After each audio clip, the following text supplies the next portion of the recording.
跑组成绩公布。我们是第2名，排名第3，有人止步我们排名第4位。接下来我们要马上开启第2轮的跑组。本轮的考核将同时启动2个剧组，一部是男性的群像剧，一部是女性的群像剧。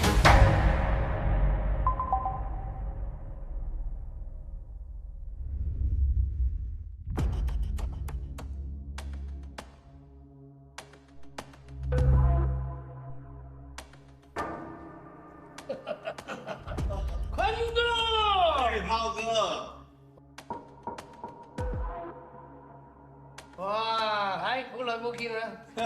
对呀、你看，地方还是老的好，够安静，适合我们就谈大生意的人。是吧？我还很有诚意，有点东西你看一下啊。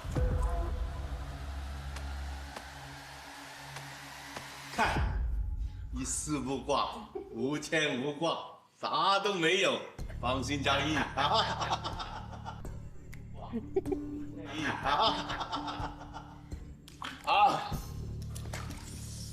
哇！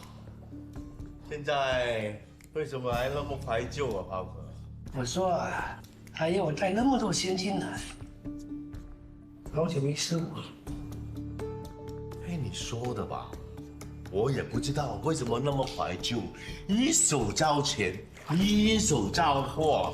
好久没试过，现在网刚短款的嘛，炮哥。我的货东西也不少啊。你名声不好，啥意思啊？啊？哎，不怕啊！大家，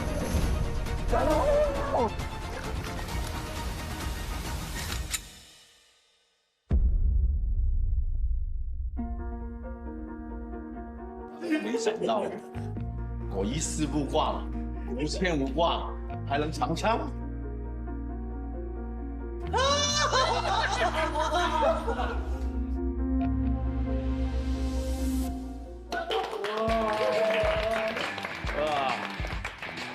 哦，你就不知道，我小时候因为看港片看的很多嘛，然后所以说在2个人眼神一对上的时候，哇塞，你就感觉穿越进电影里面了。就是没想到，我的天呐，我能亲眼看到这2个人在场景演戏，就是挺感触的。好了，大家看啊，在这个教堂里面，大家有时候都不会穿衣服，有时候穿的服装是统一的，所以在这个情况之下，怎么能分出那个是大哥，那个是小弟呢？如果万一弄错就危险了。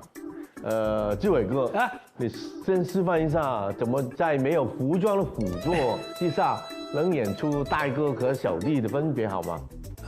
好。因为我们其实我都演过，演小弟呢，通常是我刚入行的时候，大部分都演小弟，小弟通常都是。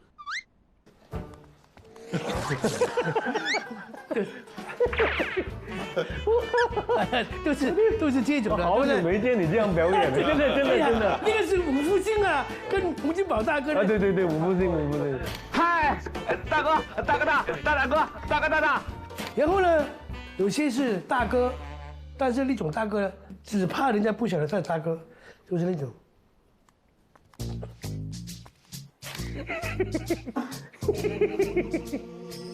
来了吗？这种通常都没有好收场。对，其实真正的大哥是真的是没有任何动作的，充满信心，挺起胸膛，听来就是。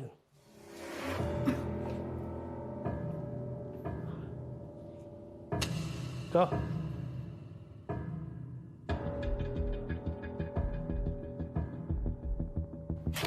就安安稳稳的，那种才是大哥嘛，对不对？就看戏怎么走啊。通常大哥演都是一开始是笑的，因为他越笑，你越感觉担心。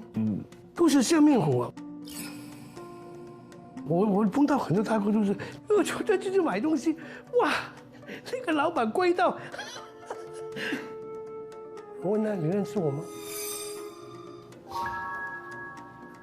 在我面前讲价钱，就那种，对不对？就突然很多，但是我觉得明天的那个要拍他那个枪火啊，真宇大哥就厉害了，他把为什么他那个戏拿奖了？把所有黑社会的表情全混合在他一身上，乱炖的。对呀，他把那个角色演绝了。看过，很棒。对呀，我在《无间道2》的时候跟振宇哥也演过好几场戏，都是我佩服的不得了。有一场戏我在大排档便当跟枪击的那场戏，演戏有时候就是这样子。哎，真的谢谢志伟哥啊！这个呢，我们要因为属于一个类型片呢，所以呢，在江湖上一秒你是一个大哥呼风唤雨，下一秒就被人家拿枪指着头跪地求饶，所以呢，一瞬间的身份的换转，我们要马上能体现出来，就是让大家，比如说我赋予大家一个角色，比如说。少天跟黄硕，你们两个人演的话，先是父亲跟孩子，突然就说转，你变父亲，他变孩子，这个太难了，听不明白了没关系，听不懂吗？哎，让我们振宇哥来示范给大家。好，金凌晨，你跟哎父子吗？哎呀，父子留给你们了，都行。债主跟债仔吧，欠钱的，又来讨债了。怎么还是债主跟压寨夫人呢？你想？没有赛的。来，好，准备。来，好，预备，开始。哎，先生，哎哥，哎，这个怎么搞啊？这个咋了？哇，是你。我怎么了？你欠我的什么时候还？哎呀，我知道，下次还嘛。我现在没有。怎么是下次你没钱来那个泡浴？不是，就最近就是接了点贷款，银行已经催债。啊，银行不会打死你啊，我会打死你啊！你打死我，那钱也要不回来啊，对不对？你给我点时间，我一定会还给你的。我给你多少时间？我给你很多时间的哥。不是我那个钱，你说。其实我那个钱是拿来。你说。我那个钱是拿来给我父母治病的。你笑什么呢？哎，我查过你的账户了，你去赌钱，你怎么父母啊？笑，有什么好笑啊？转！哎，什么时候把钱还回来？啊？我什么时候欠你钱了？哎！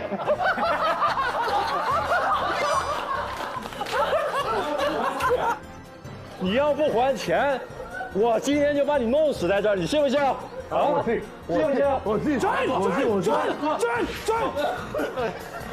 大哥，我真的没钱，大哥。啊，大哥，我真的没钱。没钱，大哥，我真没钱。没钱吗？大哥，什么时候还了？把钱给我，听到没有？我今天弄死你！我不要弄死我啊！不要弄死我！这样，我给你一点时间，你把钱还给我。转！救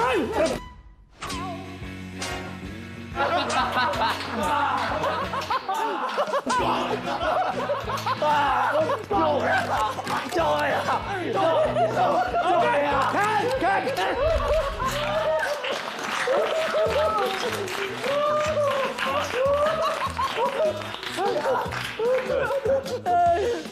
哎，笑死！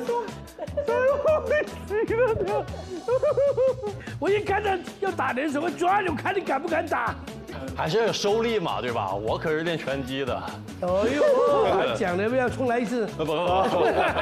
对，其实还是留了点稍微，你不能真来啊，对吧？60多的人你怎么可就是来了一下？对。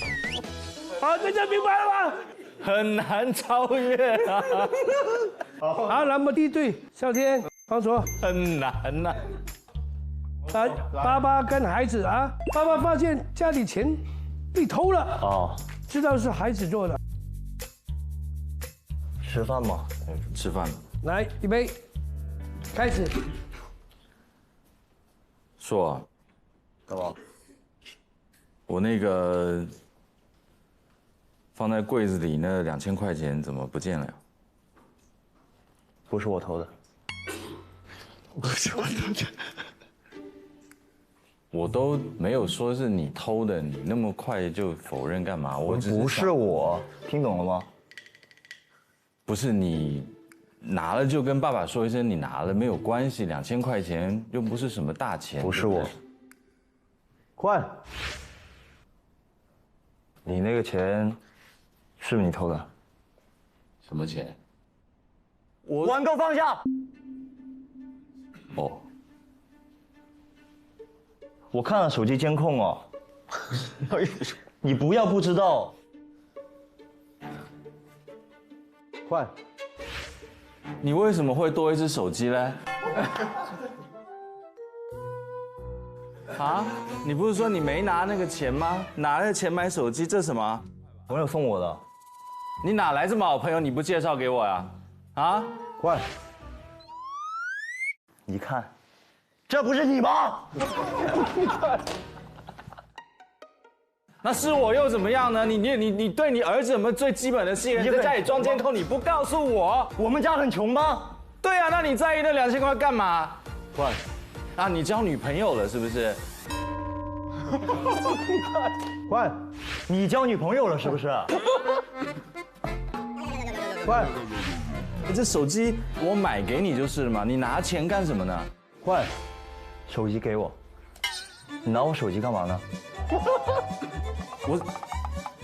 我删除证据，我干嘛 OK， 啊，不错不错，不错不错，有点难呢，做不到你们那么厉害啊。没有，你们那个更好。对，也不错也不错。手机，我刚好我切的点刚好，不挺好，真的挺好。好，第二组，铁柱跟思源，就是街头恶霸与普通商户的关系。恶霸上门取保护费。烤肠店，我恶霸。来，预备，开始。来，乐哥。哎，大哥，来了哈。快来一根。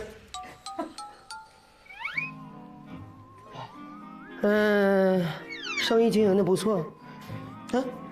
几号？15号。那大哥，定的几号交租？不是还有2天吗？大哥，怎么就还有2天？提前5天的时候我就已经跟你说了，时间已经到了。我吃什么吃？我不吃你这玩意儿，总吃你这些东西。大哥跟我说了，你这个摊儿开不了。不管你是怎么样，今天把东西收拾干净，明天不要让我看到你。你这个烤肠摊，大哥，对给别人了，我求求你，大哥，我真得挣钱养家，大哥。你挣钱养什么家呀？我求你，你现在连我的钱还给2天，2天。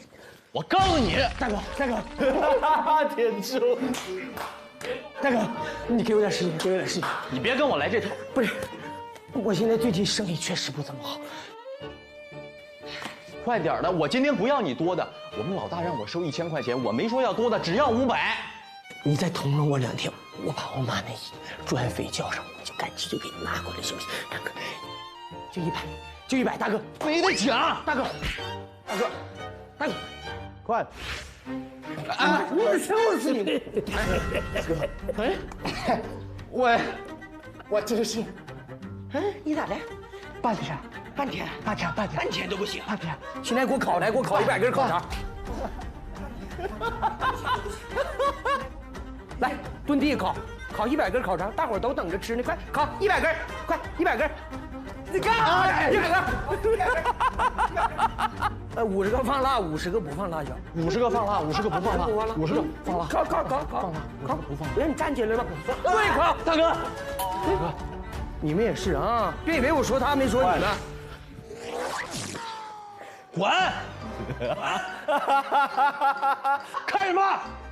跟你们有关系啊？你拍什么？说你呢？好看。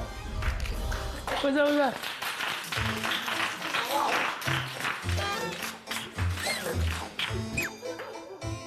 第三组是浩江、仁硕。其实我们刚才应该维持那个姿势，互换身份，但不要换姿势。你懂我意思吗？明白，会更有趣一点。明白。现在你们两位呢是一个拳手师徒的关系，然后师傅发现徒弟呢去打黑拳。哦，好难，这个好难啊。来 ，OK，Action。哎，说。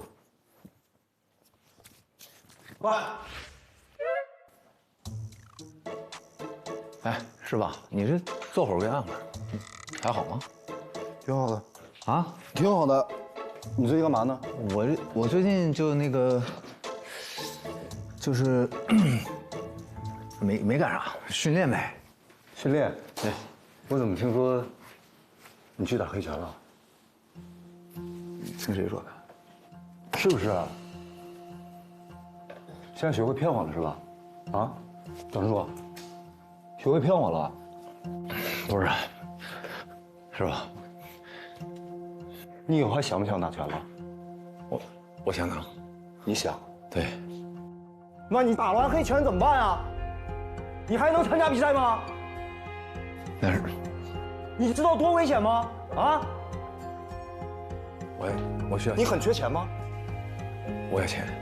你要钱干嘛？我没病了，他得做手术，我需要70万。看换。我需要70万。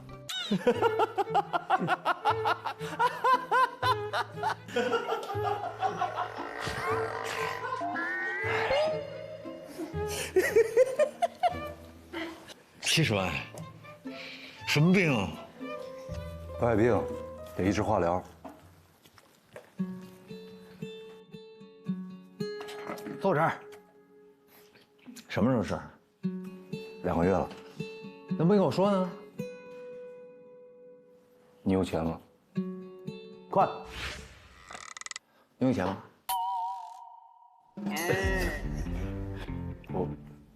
我没钱。我没钱。真没钱，真没钱，我真没钱。但是，如果你打黑拳了，会被。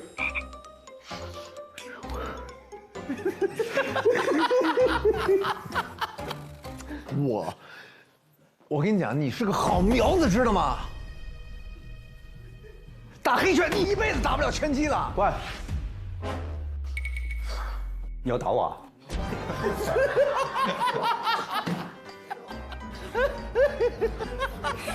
不是，不是打我啊？不是，我没有。你现在这么厉害啊？啊？打了我就有钱了啊？不是师傅，你喜欢打是吧？来，乖。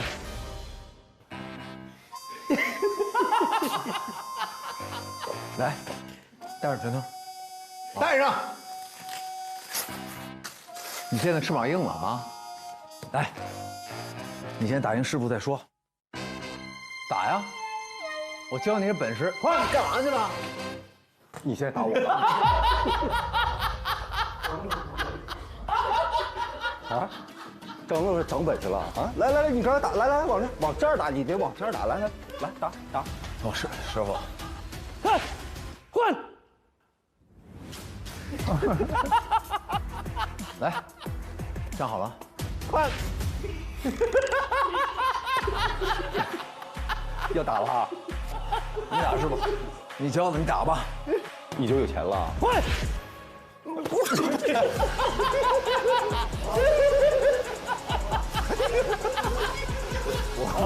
不想答应了啊！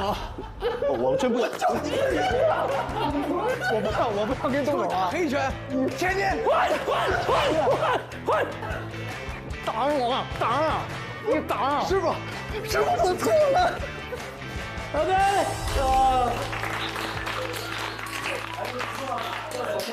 还是不错的，在文戏里面有趣，在武戏里面有趣。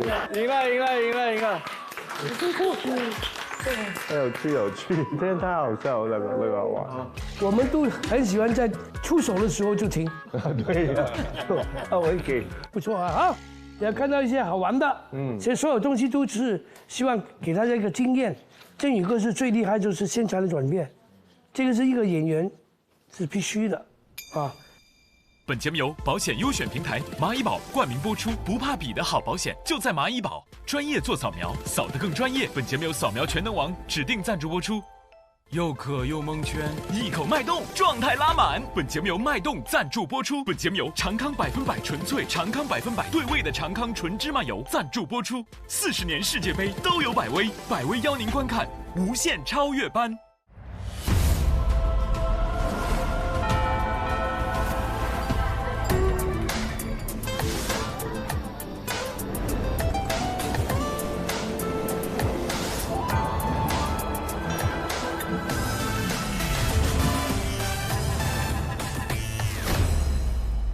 好了，现在就转到我们今天的主题了。你看，我们这些动作的电影通常都拳击啊、手枪啊、武器啊之类的嘛。枪啊，从杆这样指着，后来都已经成本事了，是歘跳出来，这个吴宇森那种。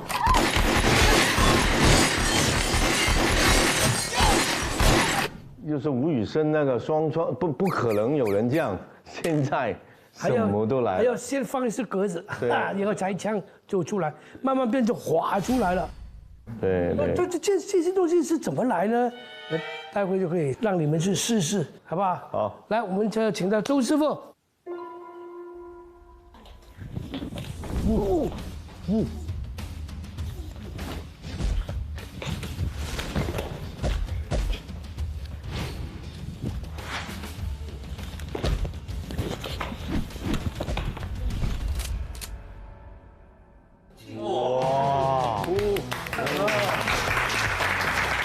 收小吧。大家好，两位老师好，我是那个一个影视剧的动作指导周琪琪。OK， 刚刚我们讲完这么多啊，你看在挂着这些武器，有没有想拿来展示一下？斧头是怎么回事？哇！我这个吧。哎，对，因为我也是那个练拳击嘛，感觉可以攻可以防，科幻片。对啊，我觉得这个就可以啊，提钩摆，哇，很好用啊，格挡，这个很好用的。如果真的是再长一点，你刀剑都进不来。真的吗？反正练拳击最讲究的是距离感。斧头也是距离感的，单斧可以，但双斧你就砍一下，你要停顿嘛。斧头，我可以抓。你看纪伟哥拿了斧头，斧头你挡得了吗？斧头这样一来，哇！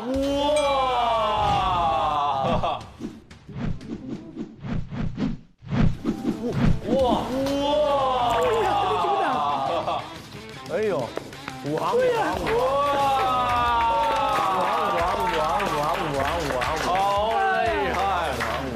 真的不好挡啊，这个啊！你看，来帮我把这个铁手套做厚一点。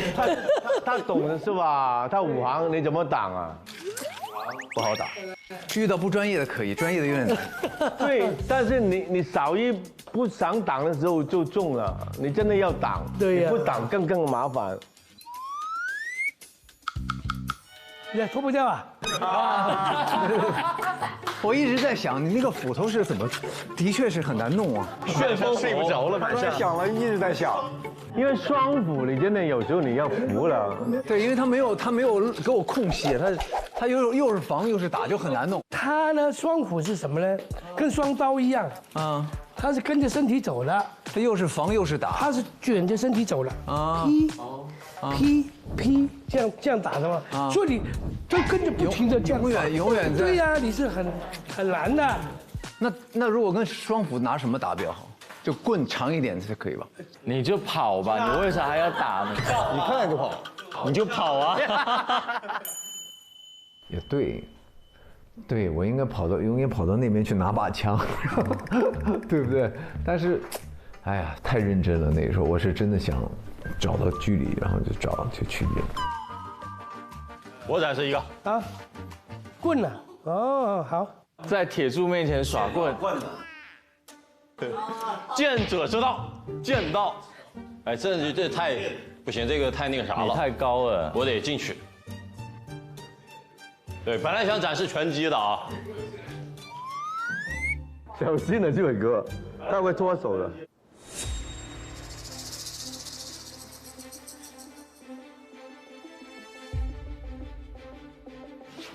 哇，来了，哇！慢，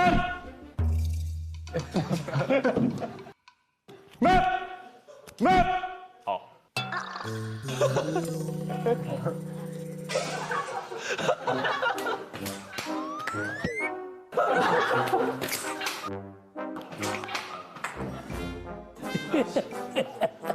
我以为你表演什么啊？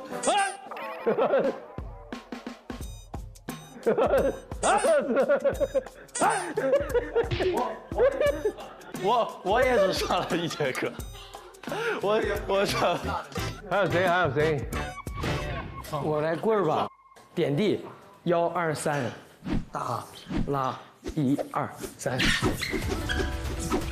这个精细的，对，上面好厉害。还1、2、3人打回来。他那个盘棍其实很难的。对，好，还有谁？扑克牌，把这折一下，好这样。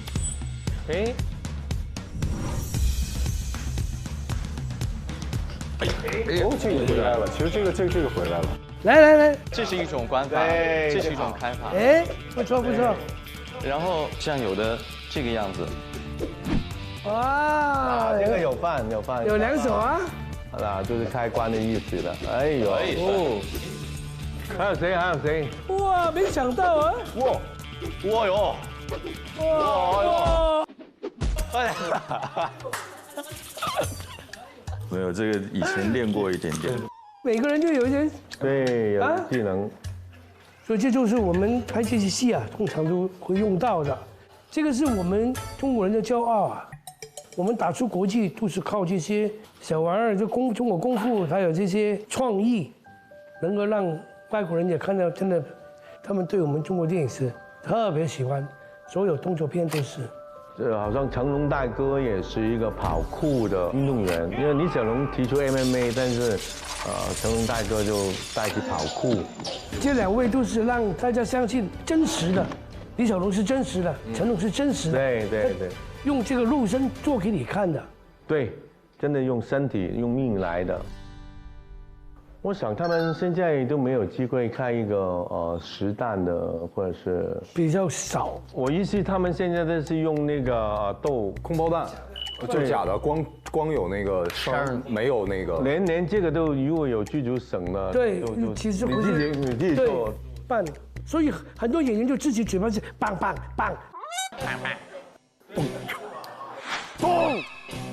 咚。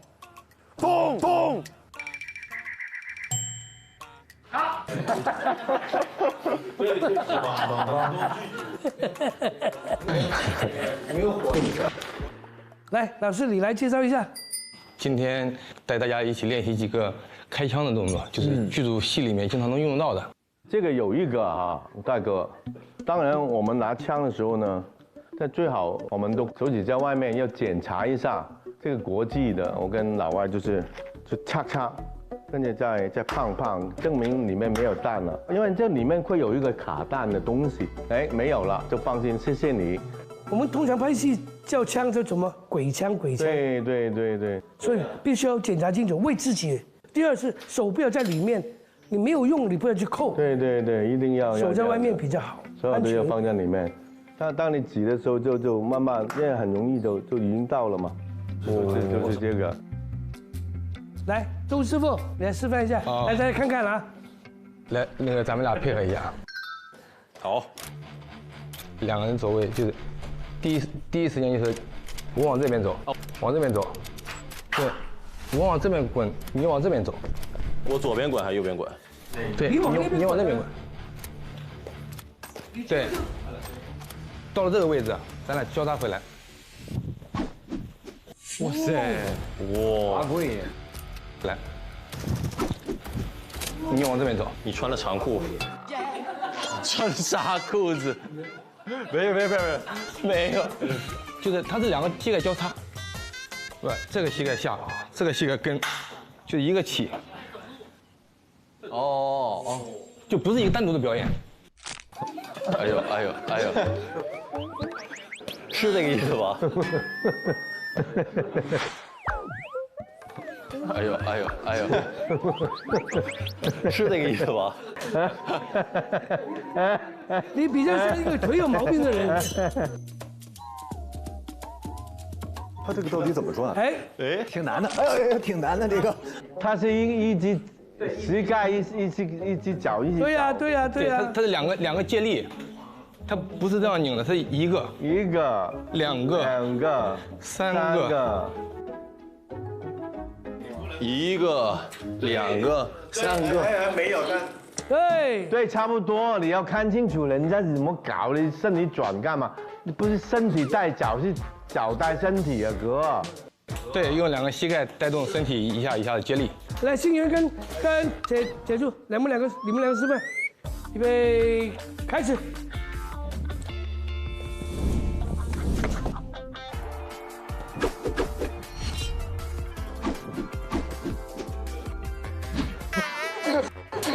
你射谁？跳了个舞。他是move这也可以，但铁柱那个就是硬转了。你在示范是每一个角度能开一枪的，他们就理解了。因为它是360嘛，360下膝盖，棒，你看，就是这个意思。胸在前面。对。哦，很难很快。对了，胸在前面。在培训里面，我觉得所有学员都很兴奋。新演员一直很希望能够拍一些很英雄的电影啊，这个讲社团的啊，或者讲义气啊那些，比如拿枪更是兴奋。观众旁边的，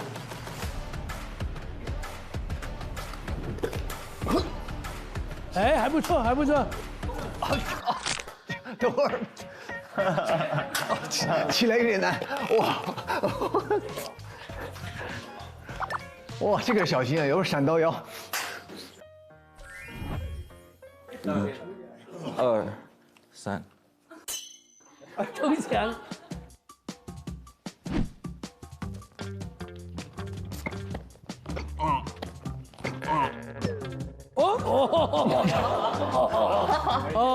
好，我也感到好痛。你这个步是不可以，但是你做完这个呢，突然间旁边有人，你爬不起来了。哎，右肩先下。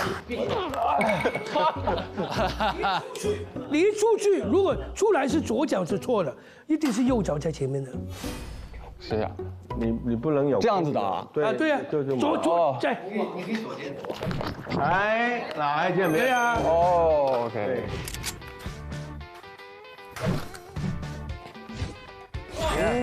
哦，不错。用肩膀。对了。我从来没有觉得自己能演打戏，但是我觉得《无限超越班》就是他给了我这个机会，可以让我去尝试。我觉得这个东西还是要有功底在的，是要去训练的。对我来说还是一个非常大的挑战，非常难。好，刚刚我们就都全部的试过，大家一起来中招也有，什么都有了啊。这些都是我们在这个枪战啊，或者动作的这个犯罪电影里面都常见的。因为我们的题目是枪火嘛，所以刚刚那些可能会用到的。OK， 那我们马上就结束今天的这个比试啊，要大概换好衣服去小考的市场。对，好 ，OK， 好，谢谢老师，谢谢老师，谢谢，谢谢老师。本节目由你的保险优选平台蚂蚁宝独家冠名播出，不怕比的好保险就在蚂蚁宝，专业做扫描，扫得更专业。本节目由扫描全能王指定赞助播出，又渴又蒙圈，一口脉动，状态拉满。本节目由脉动赞助播出。3年之期已到，这一次我要欧什么印啊？万一赔了呢？老婆孩子怎么办？你不知道蚂蚁宝上有储蓄型保险吗？别光想着那一天，你每个月放点闲钱进去，先努力撑到第2级呗。蚂蚁宝储蓄型保险，大牌保资，安全稳健，保底收益，写进合同里。君子报仇，10年不晚。我先买个10年。来，欢迎大家。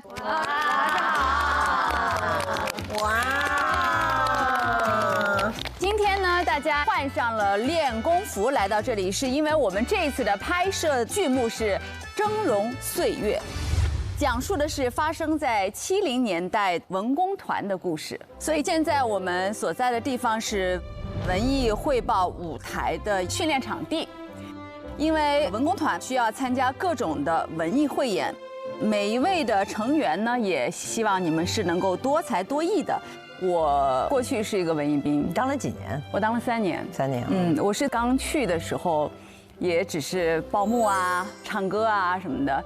我其实不太会跳舞，但是确实大家都是在一起训练，你不会也得会了。到最后呢，就变成跳舞也得会，打快板也得会，相声也得会，小品也得会，包括置景啊，置景也要对呀，做舞台吗？对啊，你自己去准备道具啊，各个工种你最后你都会去参与。哇，会，好强！我觉得其实挺锻炼人的，真的挺锻炼人的。你们其实应该都经历过这些吧？上小学就有这种活动了。我有考过歌舞团。但我那时候已经是差不多快11岁才去考的，去了以后我进过复试了，但是突然有一个他们歌舞团的男演员过去跟我差不多高，然后老师就说，你应该不行，因为男生举不动你，然后我就被刷下来了。我当兵之前我也去考过其他的文艺团体，然后说你来段舞蹈吧。舞台上很多的灰，但是因为那个时候我太胖了，然后我一跳，梆一倒地，那个灰全起来了。哇！一起来，我当时在想，那不是一种效果吗？仙气飘飘的感觉。所以我就没选上，人家就没要我，觉得我一点都不像能跳舞的人。那行吧。来吧，所以接下来我们会通过一场临时的文艺汇演来对大家进行一个才艺摸底，把你们的才艺特长都展现出来。各位领导们、同志们，舞台的灯光已经亮起来了，我们无限超越般的文艺汇演也要开始了。下面有请张可盈为大家带来一首歌曲《送别》。他的声音都好像，他像那个电报出来的那个，还挺像的，你说，长亭外，古道边，芳草碧连天。好像。那个年代，晚风拂柳笛声残，夕阳山外山。哇，那感觉了我们。天之涯，地之角，知交半零落。好看啊，太美了。好有那个味道啊！对，很好。哎呀，谢谢大家。好了，第一个搞成这样，不敢去了，压力给到。先不聊，来，我觉得啊，他开了一个很好的头。这个年纪的话，他其实有这种年代感是不容易的，因为有年代背景的戏，你那个自带的年代感是很重要的。而且你那个声音条件也很好哈，但你要说你的眼神再多一点就好了。下一位，尚新月同学为我们带来《舞表演，大家掌声。Vengo en busca con la musa de algo nuevo. Dime qué pasa, pasa mañana. Papi, por mi cara que tú gozas. Papi, vamos a hacerlo toda hora. Adentro del mar, tú quieres nadar. 挺优秀的哈。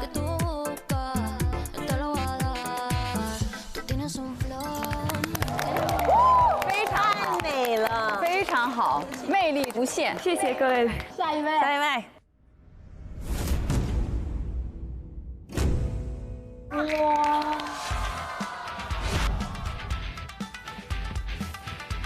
谢谢，成功。他能起来不容易呢。故人西辞黄鹤楼，烟花3月下扬州。 哇，灵活，很柔软。两兄啊，应得啥子女红妆？两兄，你愿不愿配鸳鸯？好听，都多才多艺啊！下面有请苏琪为我们带来舞蹈表演。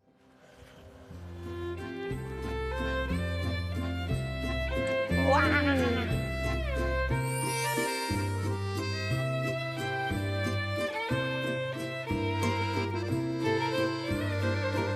哇！哇哦！哇哦！哇，好厉害，真棒，很好啊，很好。我给大家出黑板报：雷色晨光，涛卷流年逐浪，无畏张扬，限定此间年少。舞鞋旋转，青春于潮色里，低吟浅唱。 啊，藏头诗啊，你有看到？献给我们的刘涛老师和郝雷老师。雷涛没关系，我们俩的 C 可以。雷涛。接下来我们要正式开始我们的一个训练课程，肢体开发课，让大家学习怎么用肢体去表达情绪。这个训练呢，叫做元素训练。 有风、有水、有火，我们就分别去操作这个训练。就是你就是这个元素的本身。上一次我们面试的时候，不是有4个女孩去用肢体做表演吗？苏琪的那段肢体里面其实有一些故事性，所以大家一定要先把概念搞清楚。就是我们的肢体是服务于我们的角色的。 那么接下来呢，我们先来最简单的水，啊，就是你只是水，但你至于你的水是什么形态，自己决定。然后我们会给大家放一段音乐。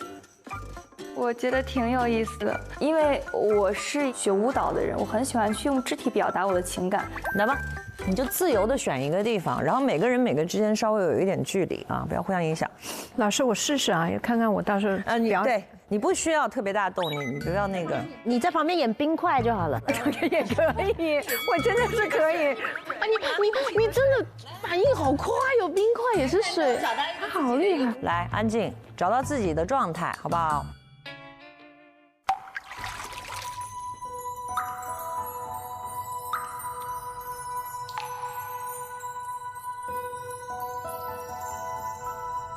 在这个当下，我唯独能够想到的就是水是流动的、缓慢的、优雅的。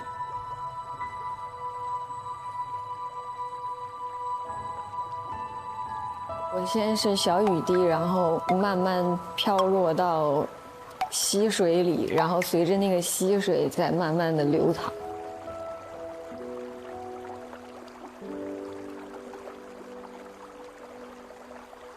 我是在一个阳光下的小溪，在这里很享受，然后跟着这个水的流动，然后慢慢的，我享受这个阳光。还在想象，对，还在找。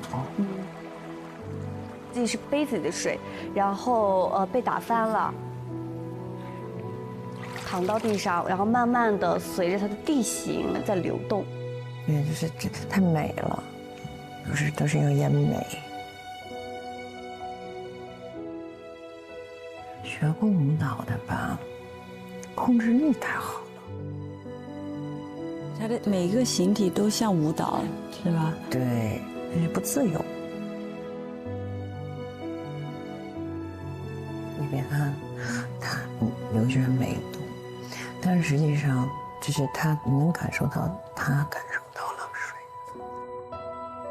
你看他其实他没有那么的规矩，他反倒好，你知道吧？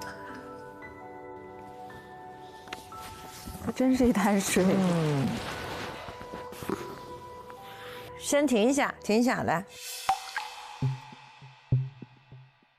刚才啊，所有人的里面，就是依林、刘璇，他们两个就做的挺好的。我想象的是，我儿子拿了一杯不稳的水在杯子里晃动，然后放到冰箱的冰块，他给了我一点启发，然后放到冰块，然后我就被冻住了。你看这叙述，他没有拟人化。啊，他不是说他想怎么样，他在外部找一个没有，他就是，所以他就看起来就是很自然。依林，你呢？我想象是我上个月去雨林徒步，然后我在想那个水的感觉，就是有时快，有时慢，啊，有时候撞到石头。所以我就想了，选了一个这个地方去感觉一下当时的感觉。依林没有经过这个专业的形体训练，所以他没有一个姿态感，但是它的质感会让我相信它是水。那其他大部分的人还想着我怎么美，我很美，我很美，没有水不会知道自己美的，明白吗？明白。就是尤其是苏琪呀、新月学舞蹈的，哎，脚哪有一个水脚绷得那么好，你知道吗？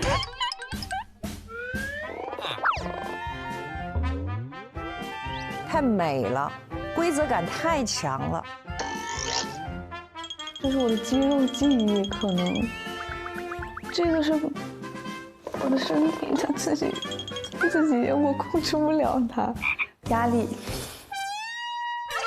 肌肉记忆，肌肉记忆，对，所以要改变呢，明白吧？你要感受那个东西，在你的想象里建立起来，啊，不要去演，好不好？是不需要任何动作。也不是不需要任何动作，就是你不能为了动作而动作，你感知到什么，你才去做什么。就是基础训练，就是让你不断的去接近那个真实的感知。我觉得就是首先要把自己交出去吧。就有很多人接到剧本以后，他都还是在自己当中，他并没有在角色当中。对啊，就是你要热爱心中的艺术，不能热爱艺术中的自己啊。你得把你的身体腾空。让给这个角色的灵魂。好，那咱们进入下一趴。风，风怎么风啊？风是什么样子的？要想象。哦，吹走了，吹回来。来呗，来。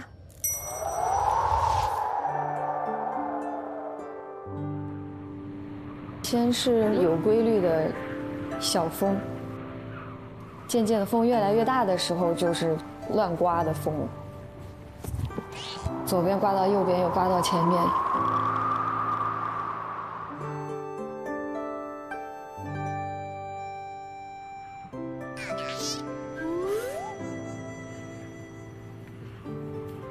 你们两个人就是自我留的太多了，就是还是苏琪在演风，婷婷在演风，你是风。明白吗？就是风哪有什么表情？就你们俩还，这，你想转就是转，这是很自由的一个状态。这是冯嫂，冯嫂，来，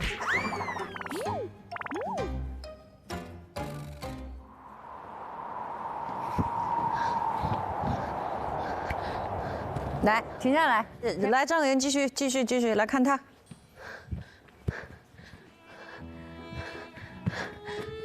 他自己是一个风来，就感觉在被吹，然后又被刮。真的让我看到他就像一个风铃一样，就一直在转，然后风的那种感觉。可盈很投入，他把我带入了那个风的情境里，我相信那是真的。那刚才，好，停一下，刚才他在那个汇报演出那个表演的时候，他是有舞蹈功底的，但是他刚才是不是没有跳舞？对，他只是自由的在旋转，你也在转，但是你的区别是什么？什么？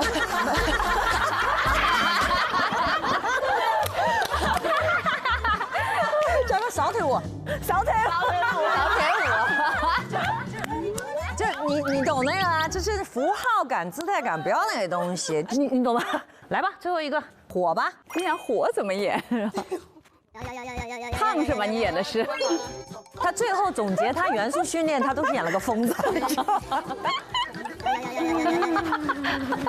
就疯了。来，音乐。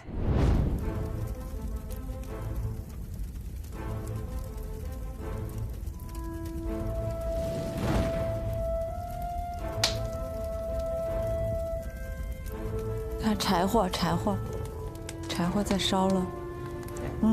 可以的，想象力很好，非常可以嘛。被风吹着，对，不错，可以不错。这是比刚开始的时候都要好，所有人都是有进步的。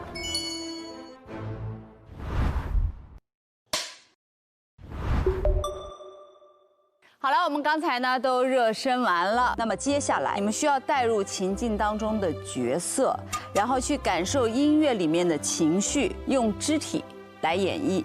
第一组呢是谢依霖、熊黛林、刘璇。第一组啊，你们的情境呢是，你们是曾经的3个最好的闺蜜，但是已经人到暮年了，你们再次来到了你们熟悉的地方。明天它就要拆了，请用你们的肢体配着音乐，演出你们曾经在这里发生过的故事。好，可以。你抢主角，你背叛。那我们台词照旧。对，以前前面一样。来，3、2、1，开始。这样，很好啊，还能不能跳啊？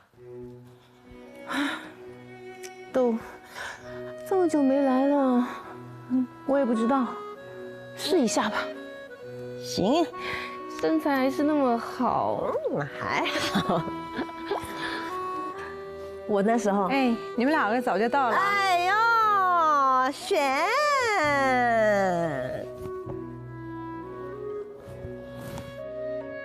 哇，这里变样好多啊！你看，以前我们哇，这么长的队伍，对，但是现在一个人都没有。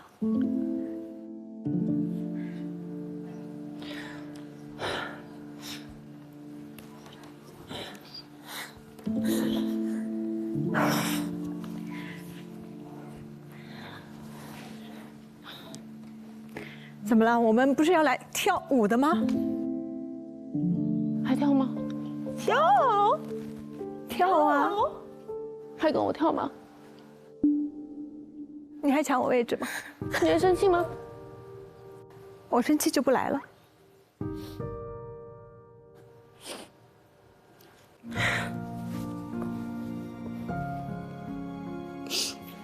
对不起。我们来干嘛的？跳啊！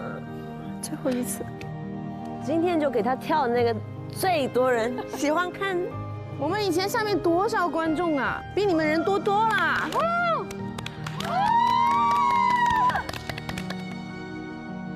这首太悲情了 ，OK？ 忘了我们是什么吗？来吧。忘了吗？手忘了呀？忘了。往右看，再往左看。我老是忘。那你都不能站中间，我跟你说了。哎，等一下，踩，小心哦，踩，右脚，换左脚。哎，我这好像还没有生疏哎。羡慕羡慕，最美的，谢谢。好，哇，好好棒好棒。说往左看往右看的时候，其实是挺生动的，因为3个人交流上了啊，前面就是交流不上，我估计自己心里也挺着急。要么你就是你抢了我的话，要么就是我现在该不该说话，他不是靠说的，你知道吗？比如说啊，随便啊，我们不用演全程，我给你举个例子啊。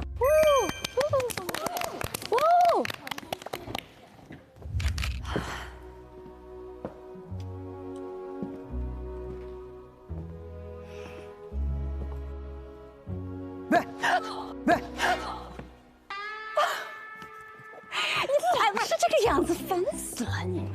哎呀，我的秘密基地你忘了？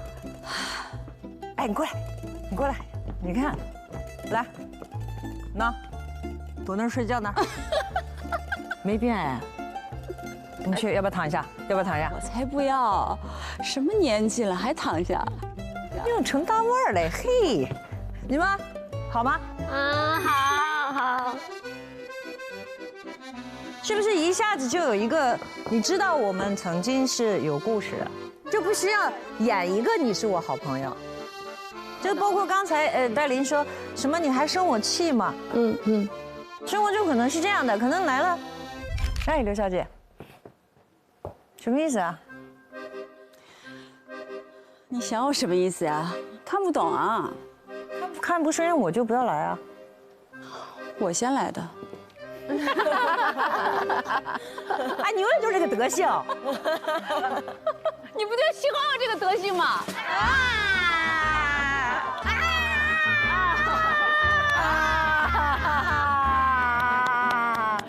哎呦天哪，世界生命，是不是？他是一个一看就是以前是有故事的，而不是说你原谅我吧。哪有太肉麻了？就是人很奇怪，吵吵，然后就不能对视，一对视就笑了，内心也不知道想什么呢，是吧？这才好看呀。对，那都点头了，一定这是很简单的生活经历嘛。下一组呗，走。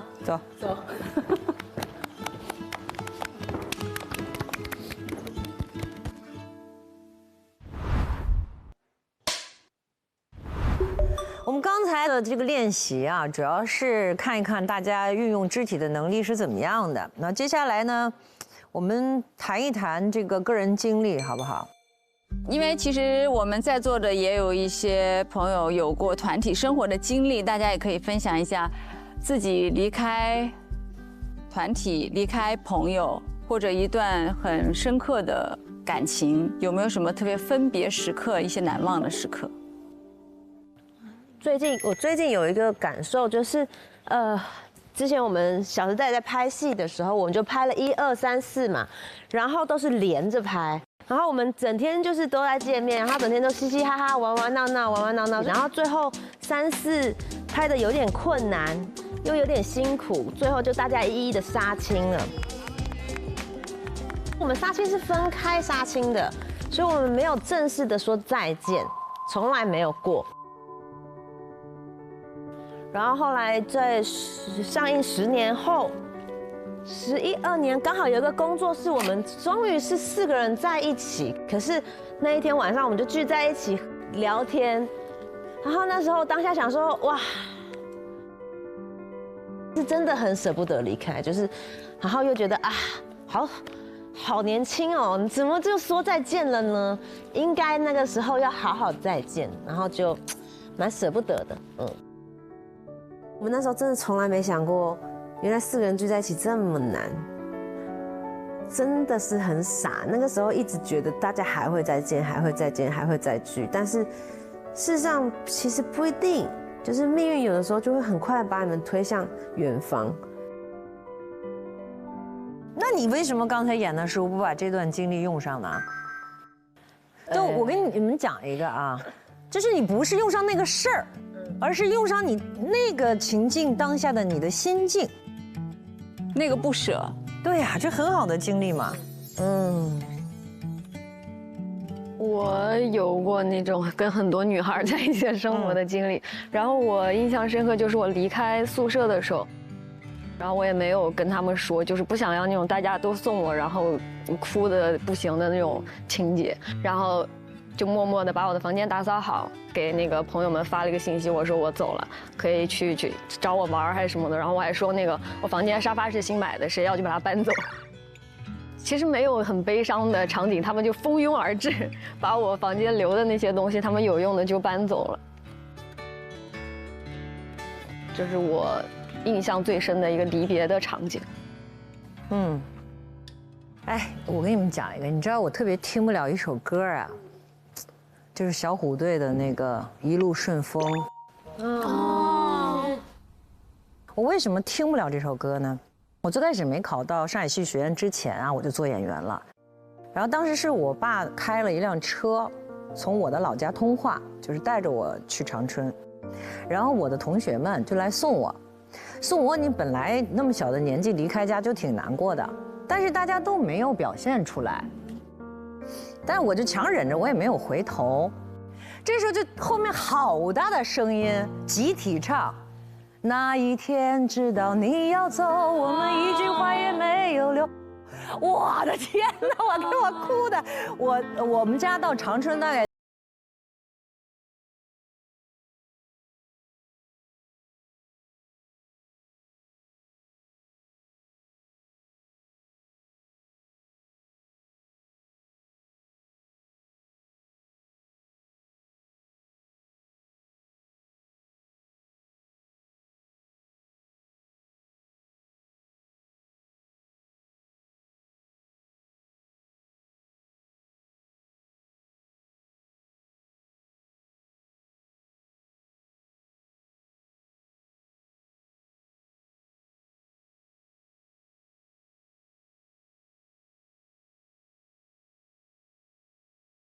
以后都是你演戏的素材，都是你表演的素材。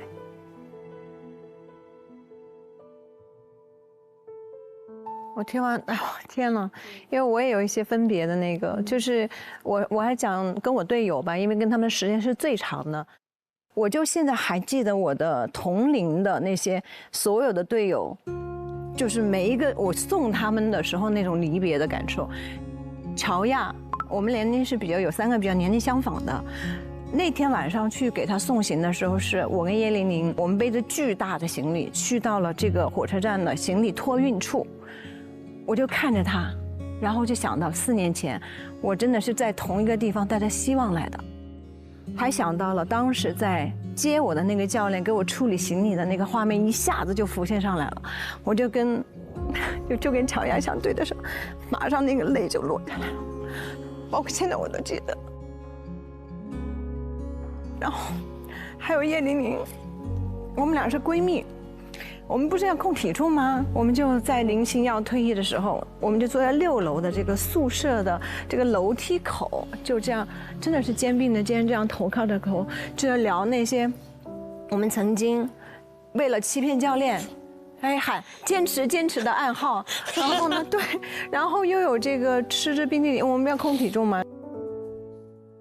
但是他第2天我就是要给他送行，然后我们俩就是那个场景非常的画面很具体，就那会真的是火车缓缓的开，他头伸出来，然后对我招手，我们俩一看的时候就又泪崩了，就反正这种场景，我就觉得哇。我们在那个时候就是并肩作战的好战友。我那种失落，我感觉到的就是说，不只是跟队友的不舍，其实我送走他们的时候，是把自己跟他曾经并肩的自己也送走了，就是那种感觉。是的，对。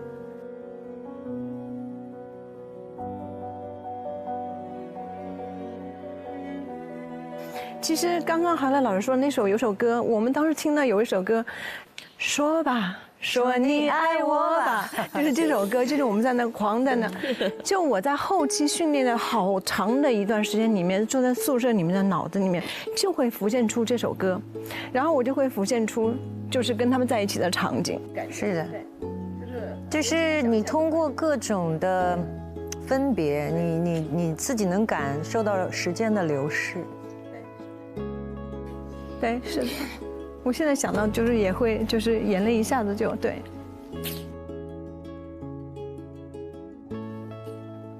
谢老师，我想讲一个，我本来不想讲，但是我听到这儿，我突然想讲，就是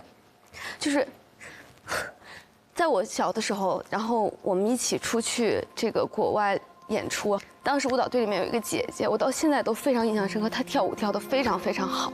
然后那个时候，当我还是一个非常内向、不敢说话的，在合唱团站着的一个小女孩的时候，我一直在看着她，我就觉得，如果以后过几年我能像她那样就好了，我们天天在一块儿吃，在一块儿玩。但是因为那个时候没有微信什么的嘛，这样就没有再联络。然后再看到她的消息就是，她成为了自媒体，做得很好的，发展得非常非常好。我也一直在关注她，然后也给她发私信，然后我们就又联络上。然后结果又没有过1、2年，突然间再看到的信息就是她得了癌症晚期。当然我还是在关注她，我想她会好起来。然后但是再看到信息的时候，就是已经去世了。可是那时候我才上大2吧，我觉得那是我第一次意识到，就是死亡是有随机性的。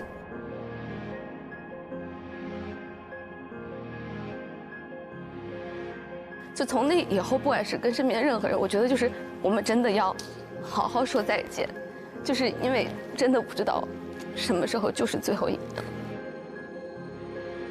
面，就很珍惜，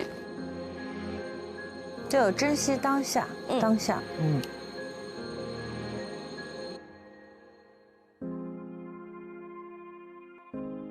我听了张可颐说她的故事之后，我特别有感触。就像她说的，无论我们面对谁，要学会好好告别，就是我们很郑重的抱一下，或很郑重的对彼此说一声再见，或者是对他的一些祝福，这些都是很有必要的。本节目由保险优选平台蚂蚁保冠名播出，不怕比的好保险就在蚂蚁保。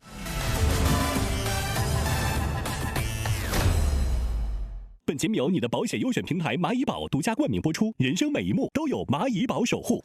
蚂蚁保为你优选储蓄型保险，安全稳健的大牌保司，同类产品的第7队的收益水平，小钱稳稳滚大，保底收益显真可痛。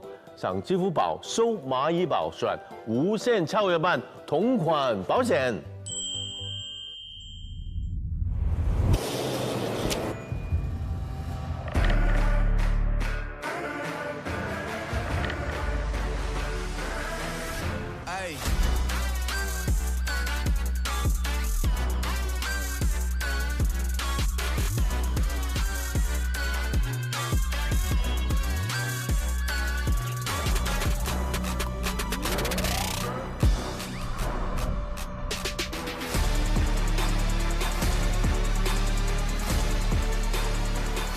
打喽！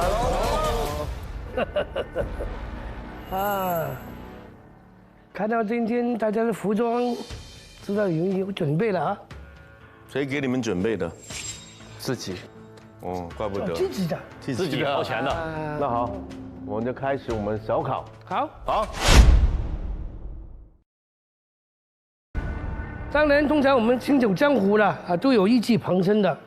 你们有没有什么小技巧要表演一下？对呀，有没有王朔？王朔，你演小弟还是大哥啊？大哥，大哥。为什么要穿成这样？帅。啊？帅。因为我是大哥嘛，所以说我的技巧呢是有一些保命的。比如说现在一颗子弹飞速的朝我的脑袋射过来。这个时候，我直接给他躲过去。如果右边有一颗子弹，我一歪就给他躲过去。如果非常多子弹朝我的脑袋射过来，那么我也可以躲。如果说非常非常多对着我了，那我可以用脚躲过去。太狠了。over， 哇塞！如果是个手榴弹呢？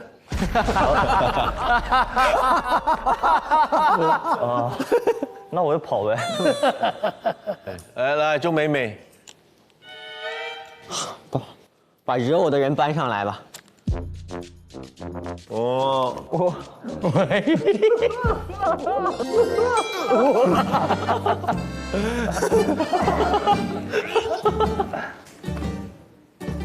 我让你老训我，让你老说我。哎呀，不好意思。你加近一点啊，不然你怎么扔呢？对，加近。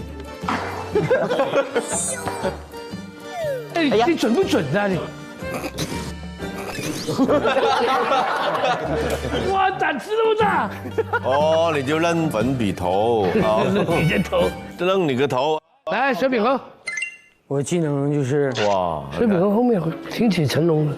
在保护大哥的时候，嚯！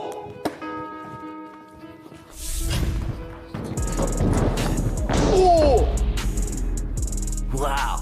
我没见过这样杀手还翻2个跟斗墙去。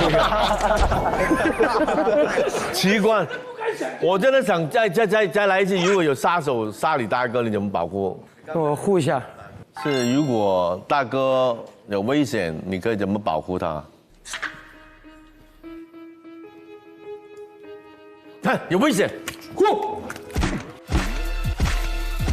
嚯！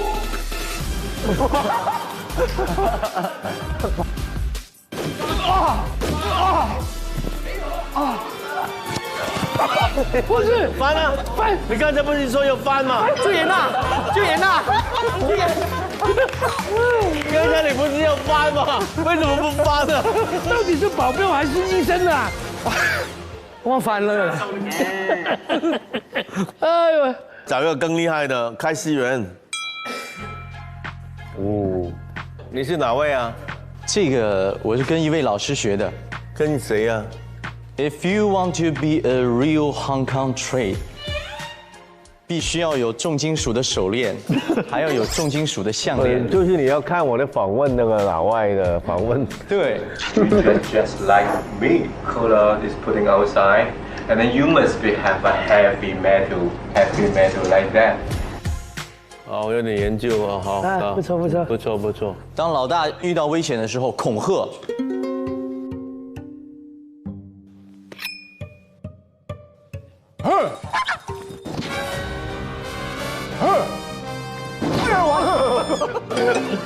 我明白了，明白了。哎呀，没见过，没见过，太厉害了，太厉害，厉害！我翻跟着你往地下爬。没事没事。厉害！哎呀，来下一个。古惑仔洗剪吹，然后这个穿搭是跟吴镇宇老师在《无间道》里学的。哎，曾经说他是一个杀手。杀手。那你能 get 得到那位置？一点点。你试试看，现在穿这个。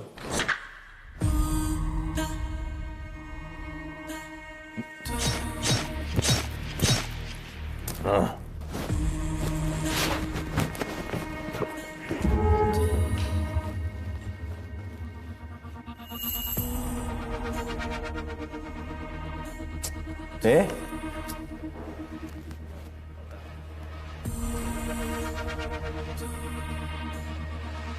昨天看刘涛路不是这个眼神的。歌唱给你听，命也给你。好，可以。但是我觉得还不够干净。干净一点的是干净是什么意思？对，比如说来，照片，你过来，走过来。他们一走就是。对，就是这种。哦。纪伟哥真的太厉害了，我就要你那种啊，就是在等红绿灯的时候嘛，就是唰。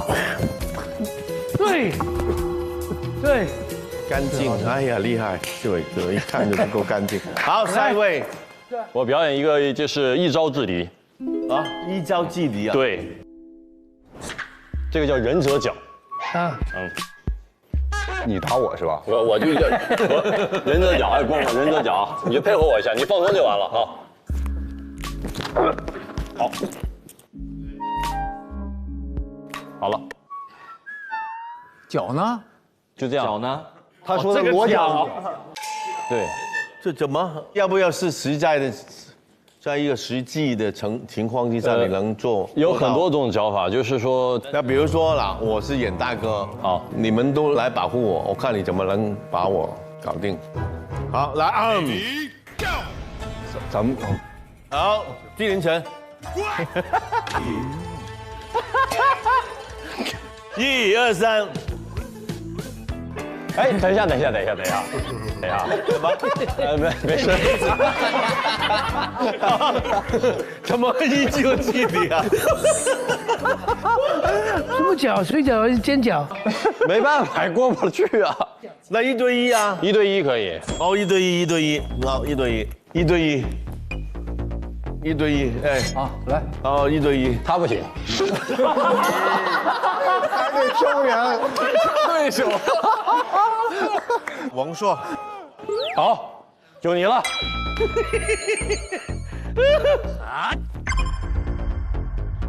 1、2、3，今天找你麻烦。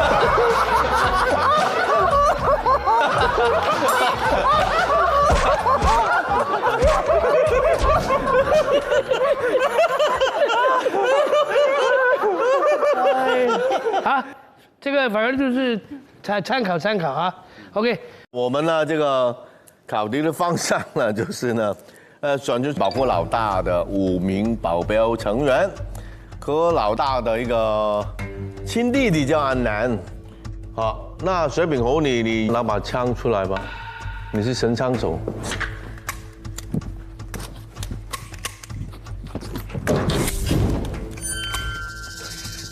他不翻跟斗不舒服，因为神枪手那个冷，那个专注，不会动来动去。我想姚冠宇你去演神枪手，把那个冷的梗对演这个。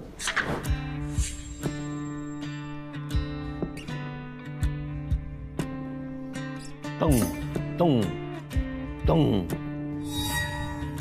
蛮有电影感的他的脸。好，你们坐一下，我们进去商量啊。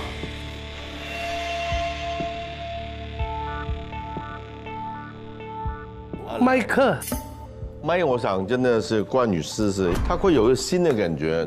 那现在哮天是演阿肥是吧？阿肥是蛮像的，修枪他已经阿肥那个动作都能很快准确的，他确实很喜欢阿肥那个。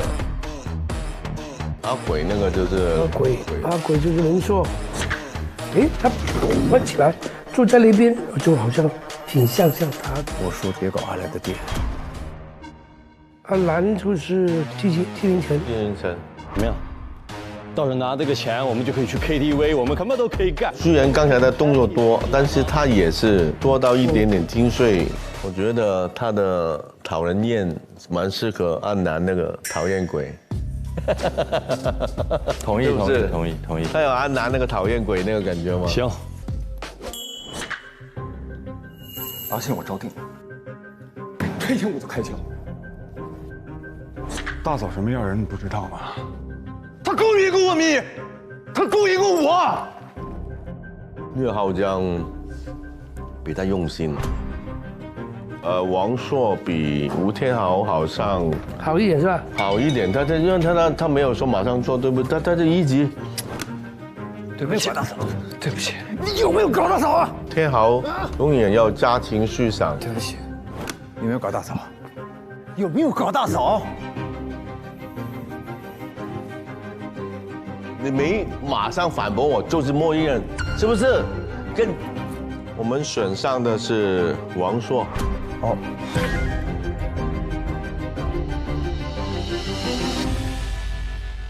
好，现在就是参火的全新阵容就在这里了。好演啊！因为这宇哥明天就想用一个，那个年代呢是用胶片拍的，胶片单机很碎的。所以那场戏怎么演、怎么接，就看你们了。只有3次机会，只能演3次。我们就收工，下一个镜头。电影是很珍贵的。哦，好有压力哦。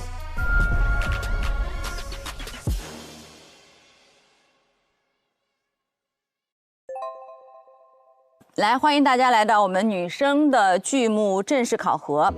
本轮剧目是一部经典的70年代的女生群戏，讲述了那个年代的部队文工团里一群女兵的故事。本轮考核是70年代情境演绎题，去还原一个那个年代真实的生活场景，需要演出那个年代最真实与生动的人物关系，最终会定下6个角色。第一组来。熊黛林、于音啊，您的情境是70年代的家庭里，女儿偷穿了妈妈的喇叭裤，太像一个孩子和妈妈了。拖地了，马上把这里打扫一遍，开始拖地。来，准备，3、2、1，开始。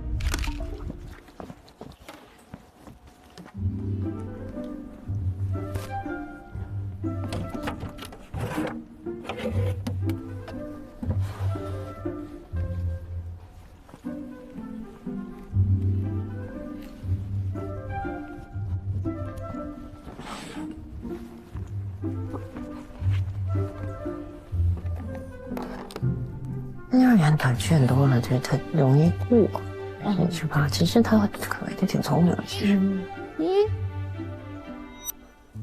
你在干嘛？那是什么东西？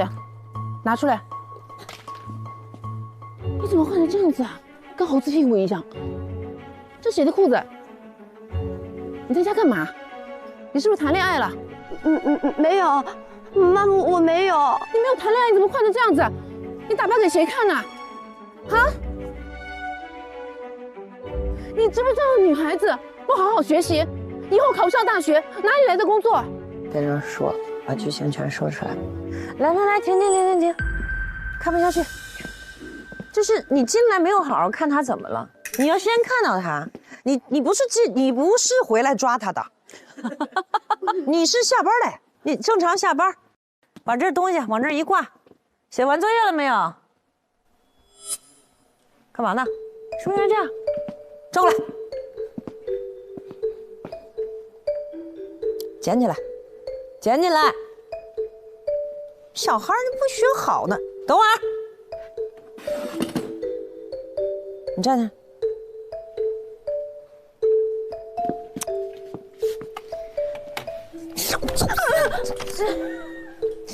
报你们，是不是这样啊？你又不是在那说，你怎么样？你谈恋爱了？你的天哪！我去拍他屁股，是我心疼裤子。你知道那时候的牛仔裤是多难得，你明白吗？你得行动起来，那个关系得真实。下一组吧，下一组，可盈、婷婷。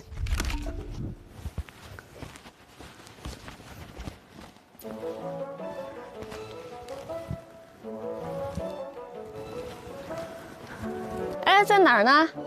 全村第一的电视机在哪儿呢？这儿呢，这儿呢。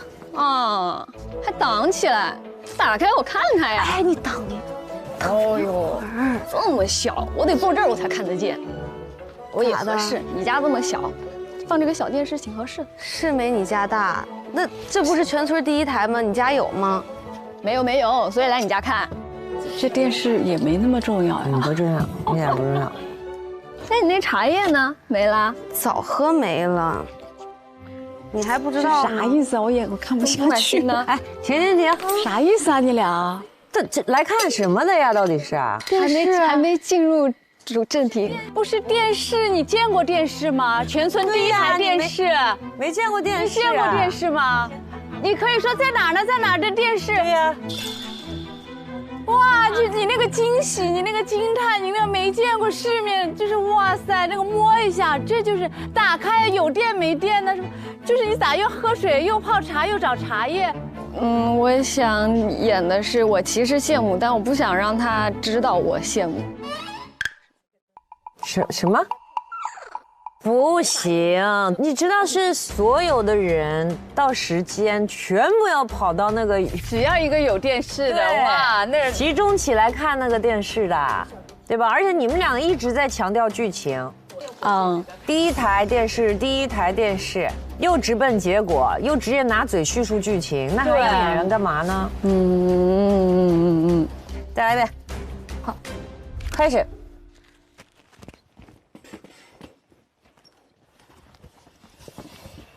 可以。都没来啊？你来挺早啊。哎，给你，我家最后一个罐头了。这么大个你藏起来，待会儿他们走了之后，你一个人偷偷吃。给我看看。这真的也太大方了，给我看看呗。哎，你等一等，我来。他们就是对这个东西啊，真是没感觉，都是在假做作。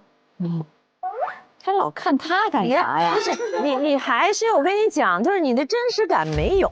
你在这，你刚才干嘛？把他给你的罐头拿这儿了是吧？然后他自己是不是去掀开那个了？你就跟他说别动，我来操作，是吧？有电，太骄傲了，你得有这个东西。是吧？你们俩感觉跟没事人似的，而且婷婷，你几次对这个电视都没有感觉，没有感觉，你一点感觉，就我忍不了了哈。就是你进到人家家，你把人东西你给他，呀，这就是电视啊！对呀，哎呦，你看了这个电视，哎呦，就是你得真的在看这电视，哎呀，挺大个哈。就是你目中无他，就有电视，你老看看他，看看你，对，看老看他干啥呀？他有可能是来看他的，是来看电视，对你的吸引力始终没有。我刚才都提供给你了，说你拿罐头拿瓜子儿，就是为了做前一点。那你立刻得这样啊？那你目的呢？你舞台行动哪儿去了？你这可莹，那个我给你买的黄桃罐头，他说你来这么早啊，我坐这儿，我在前面，行不行？可莹？行啊，我能看见吗？我在这儿。你这位置最好了，你这要不是你是我好姐妹，你都不可能来。那必须的呀，是不是？那这样，哎，你先打给我看看行吗？现在呀，那哪能行啊？这人都没来呢，得大家一块儿看。我就看一下。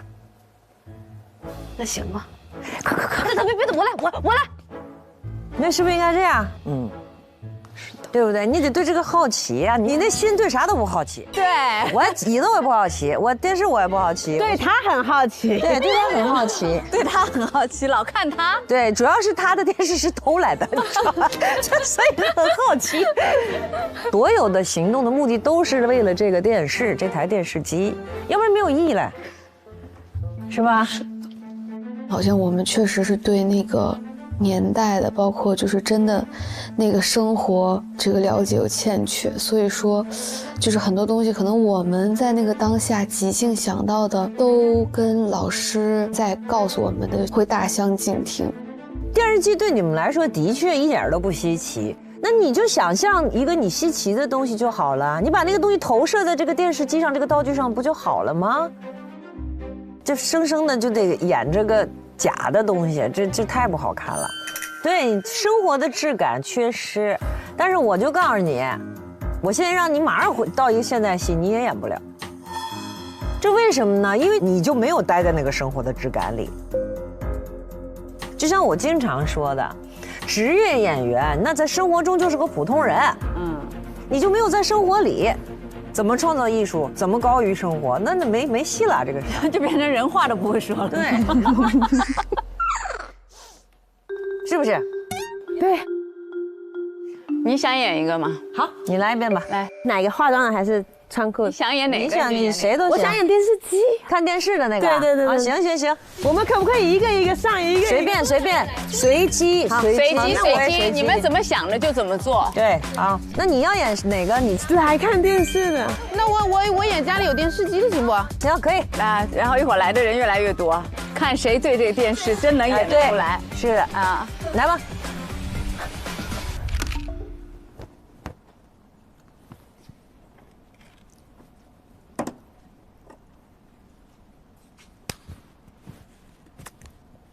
大林，平时不见你那么早来，今天那么早，干嘛呢？我看一下，我加酱油，哎，小心点，这可金贵着呢，看过没有？哇，想看不看？想看。哇！哎，等一下，等一下，等一下！哎，别摸，别摸，别摸，摸坏了。想看是不是？啊！拿凳子，凳子，凳子，凳子。我这。哎，想坐哪？随便坐，随便坐。我可以去，随便去，随便去。大林，大林！哎呀！喂，来，来啦，来了呀，莹姐。你说的是糕点。大林姐，哎，好，我给你带了国外的巧克力。咱俩一块，咱俩一块。哎，喂，我别吵，别吵。没节奏，内心没节奏。我先来。你要进来？我先来的。要不你开吧。我，你先起来。你先起来。哎，不懂礼貌。从小。来，先起来，这样。往上，扯到啊！很贵呀，往上是吗？这样。哎呀，我和他家的。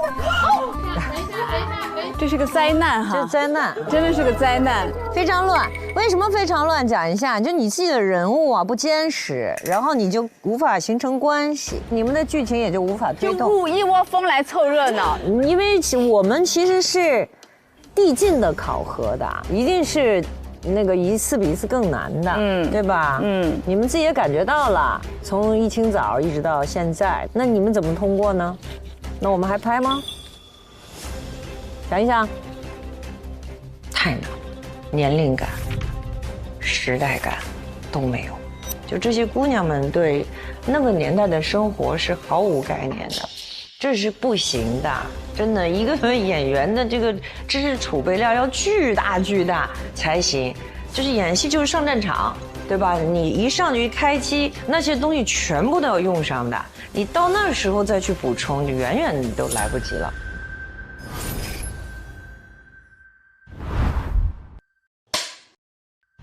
就先把政委定了吧。政委好定啊，政委就是他嘛。对，年龄感也是很重要的。年龄感那个状态也是的。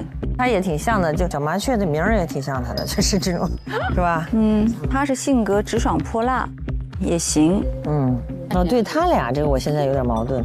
舒淇要演那个叶小人的话，对他来讲，我觉得他身上他那股劲儿啊有点硬，就让音乐他可以揉下去。来吧，我们已经把所有的角色定下来了。现在宣布一下，叶小玲这个角色是新来的女兵，内向自卑，渴望被接纳。我们的选择是尚新月。谢谢。周小小，文工团的舞蹈演员，美丽善良，有些娇气，是苏琪。角色陈淑芬，干部子弟，性格直爽泼辣。我们的选择是黄婷婷。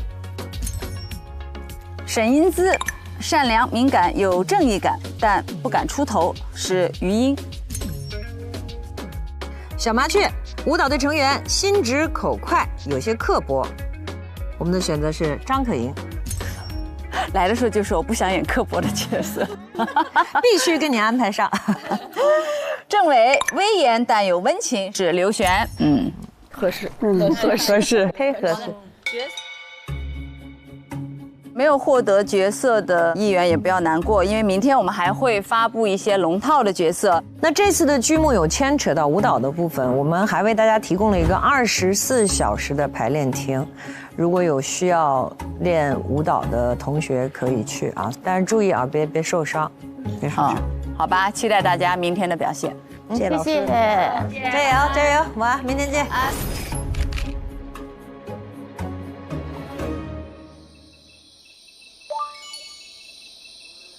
最后一组是不能参与第2轮的试镜，大家把名牌撕下来。好遗憾啊，这个团队就走到这儿。再见。再见。我们走了，我们走了。加油！拜拜。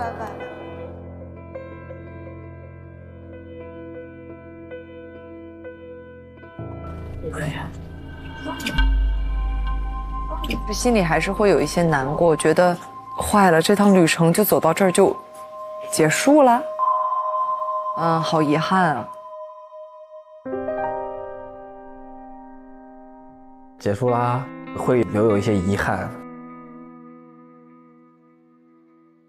我已经做了很多准备了，但没想到那一刻我还是很懊悔，就都拼尽全力，但是没用，我觉得没用，就是事情已经发生了，就是假如这个班没有我这个人，可能大家都会得到一个更好的结果。其实我们就是跟第3名，如果纯论分数只差40分，其实没有。对，不可能。对。不是，其实我真的挺想跟大家道歉的，因为说是一个没事儿哥，那不至于，因为我们组的人真的很容易把责任往自己身上，真不是，咱们已经做得很好了。对。那我们现在去哪儿呢？好，走吧，坦然面对吧。这么冷。没事。哦。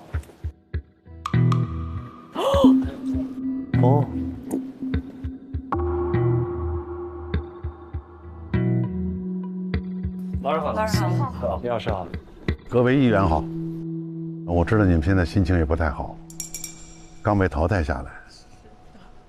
前几天我在节目组就听说有一个班垫底，我很好奇，不知道是哪6位，今天让我见到了，原来是你们6个人。我给你们每个人准备了一封信，你们自己都念一下。黄奕欣，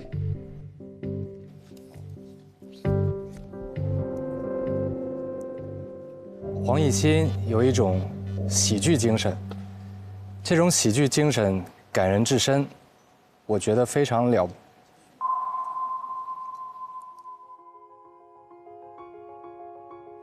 就是因为黄奕欣的表演，给大家带来了发自心底、发自内心的笑声。我们特别爱你，你非常的好。念完了。黄奕欣为什么那段信没念完呢？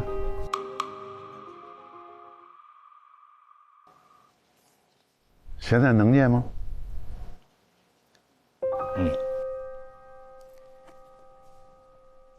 我们特别爱你，你非常的好，在国内你属第一。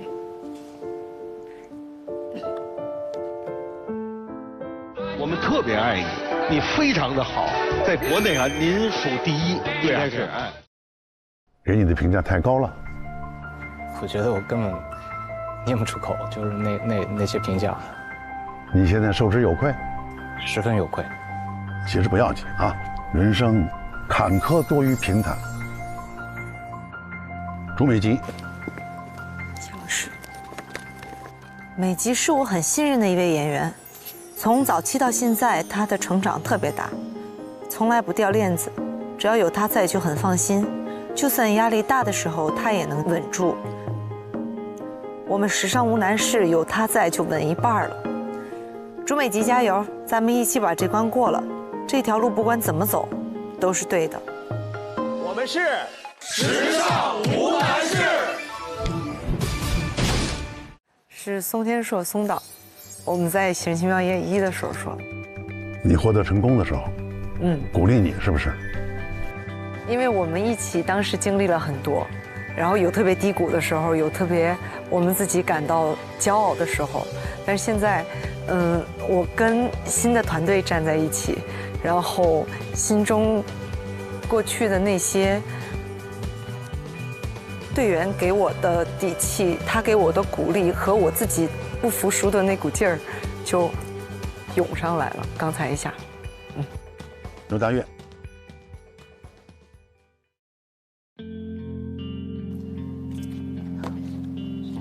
大悦最让我折服的就是一人分饰多角的超强实力，每一个角色都鲜活灵动，辨识度极高。完全不会让人出戏，就好像几个性格迥异的好朋友围在我身边聊天。这种演绎的能力真的太绝了，我每次看都忍不住反复回放，根本看不够。谢谢你一直坚持分享这么多优质又有力量的内容，把快乐和底气毫无保留地带给大家。你的存在本身就是照亮生活的一束光。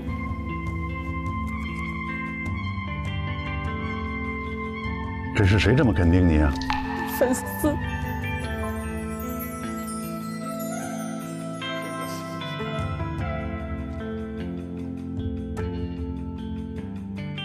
相信自己，相信自己，也相信我们所有人。首先，很感谢粉丝给我的这一封信，给了我很大很大的能量，让我有继续往下冲的动力。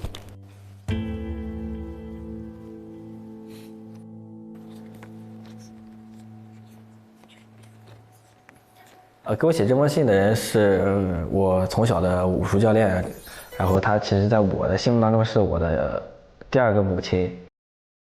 宁凯从幼儿园到高中毕业，一直跟着我们习武。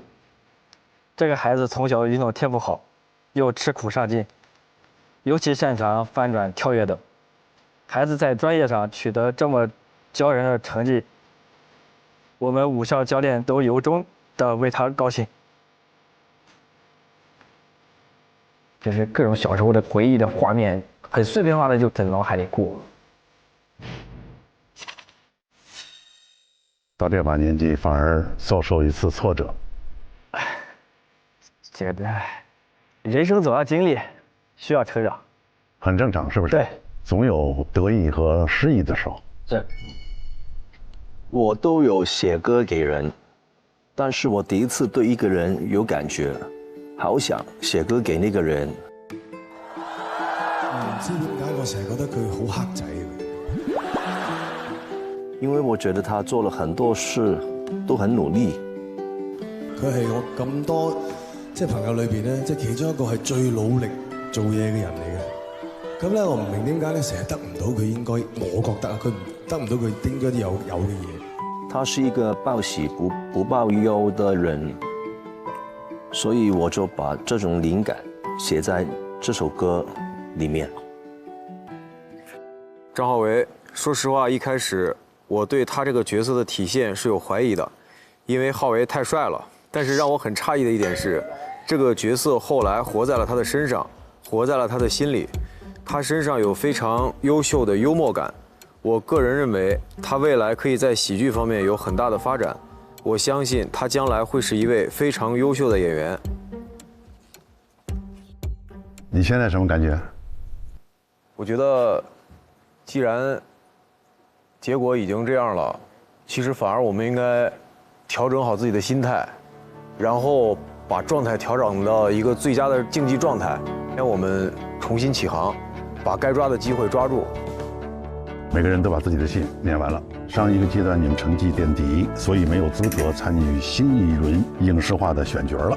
但可以在片場做輔助工作，配合工作人員為其他藝員明後天的影視化拍攝做好後勤服務。現在我們所處的這個位置，就是明後天峥嵘歲月的實景拍攝的現場。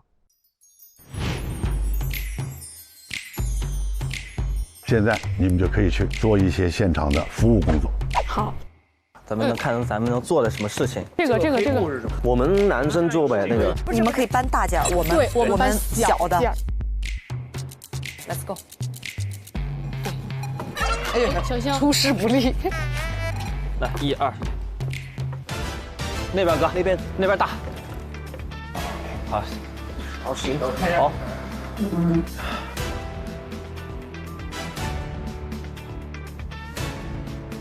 这个是放在那个白色柜子上面的。白色柜子上面。OK， 知道了。我觉得特熟悉，然后我感觉特好，然后就好像回到了那个时候，然后男孩女孩一样，就是这样往剧场，然后排练厅这么搬。那就上闸，把这个褥子拿过去。给我吧。我们一起在研究，在合作，然后慢慢我们在里面的情绪慢慢有改变。我们几个人开始有不一样的沟通，我觉得那个是很有趣的变化。我们把幕后的活儿给他干好，是不是可以打动一下老师们？抬一下哥，抬上去，你抬底下。OK， 行了，能行吗？可以，你们仨扶着了，拉就行了，哥。看着前面也行。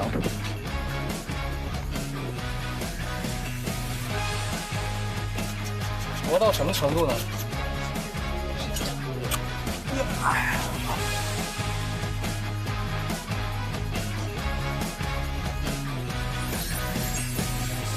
我刚才在监控那儿都看了，大家干的还都不错。下面呢，我就要准备我们下一趴的规则了。你们每个人都拥有一次机会，可以在后天2部影视化开拍时选择一个角色，向已经试镜成功的艺员发动奇袭。PK 由监制2选1确定最终演员人选。你们有一次挑战的机会。你认为你可以，你就可以在片场结束的时候，我要挑战这个角色，由监制老师从你们2个人当中认为谁确实好。奇袭成功，你们获得角色；奇袭失败，你们彻底杀青。我作为你们6个人的督导训练员，将和你们大家一起来进行奇袭挑战。现在给大家发2个剧目的剧本，分别是男生可以参与枪火的选择，女生可以参加峥嵘岁月的剧本的选择。提醒你们啊，距离正式奇袭还有24个小时，希望今晚你们静心研读剧本，吃透时代背景，确定好想要奇袭的角色，撰写这个角色的人物小传，明天交给我。明天10点半，谁也别迟到。好。我希望我的到来能贡献6如，能让你们如虎添翼，如愿以偿，如获至宝。好。也希望被挑战的，他们如临大敌，如芒刺背，如履薄冰。好，谢谢老师。我现在重新发给你们6个姓名贴。但是是空白的。我希望通过你们的努力，奇袭成功，再添上你们的名字。黄以欣、朱美吉、梁老师、郝维、刘大悦、梁汉文，希望添上你自己的名字。下面我想请大家跟我一起表示一下我们的决心。比如说啊，我是李成儒，我要奇袭，喊出来。预备。开始！我是黄以欣，我要奇袭。热绵绵的，腌萝卜，这不行。上去，上去喊，等着你们。走，请上楼。好，预备，开始。我是黄以欣，我要奇袭。我是朱美吉，我要奇袭。我是殷凯。我要奇袭！我是张浩伟，我要奇袭！我是刘大悦，我要奇袭！我是梁汉文，我要奇袭！一块儿喊一遍。我是黄浩伟，我要奇袭！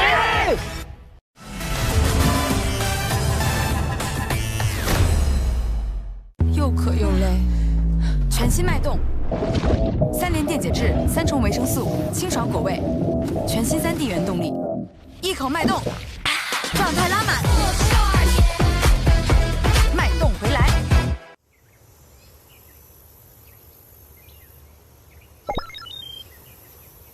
蛮好的人生这个作品是为了奖励第1阶段第1名的班，我自导自演了这个作品。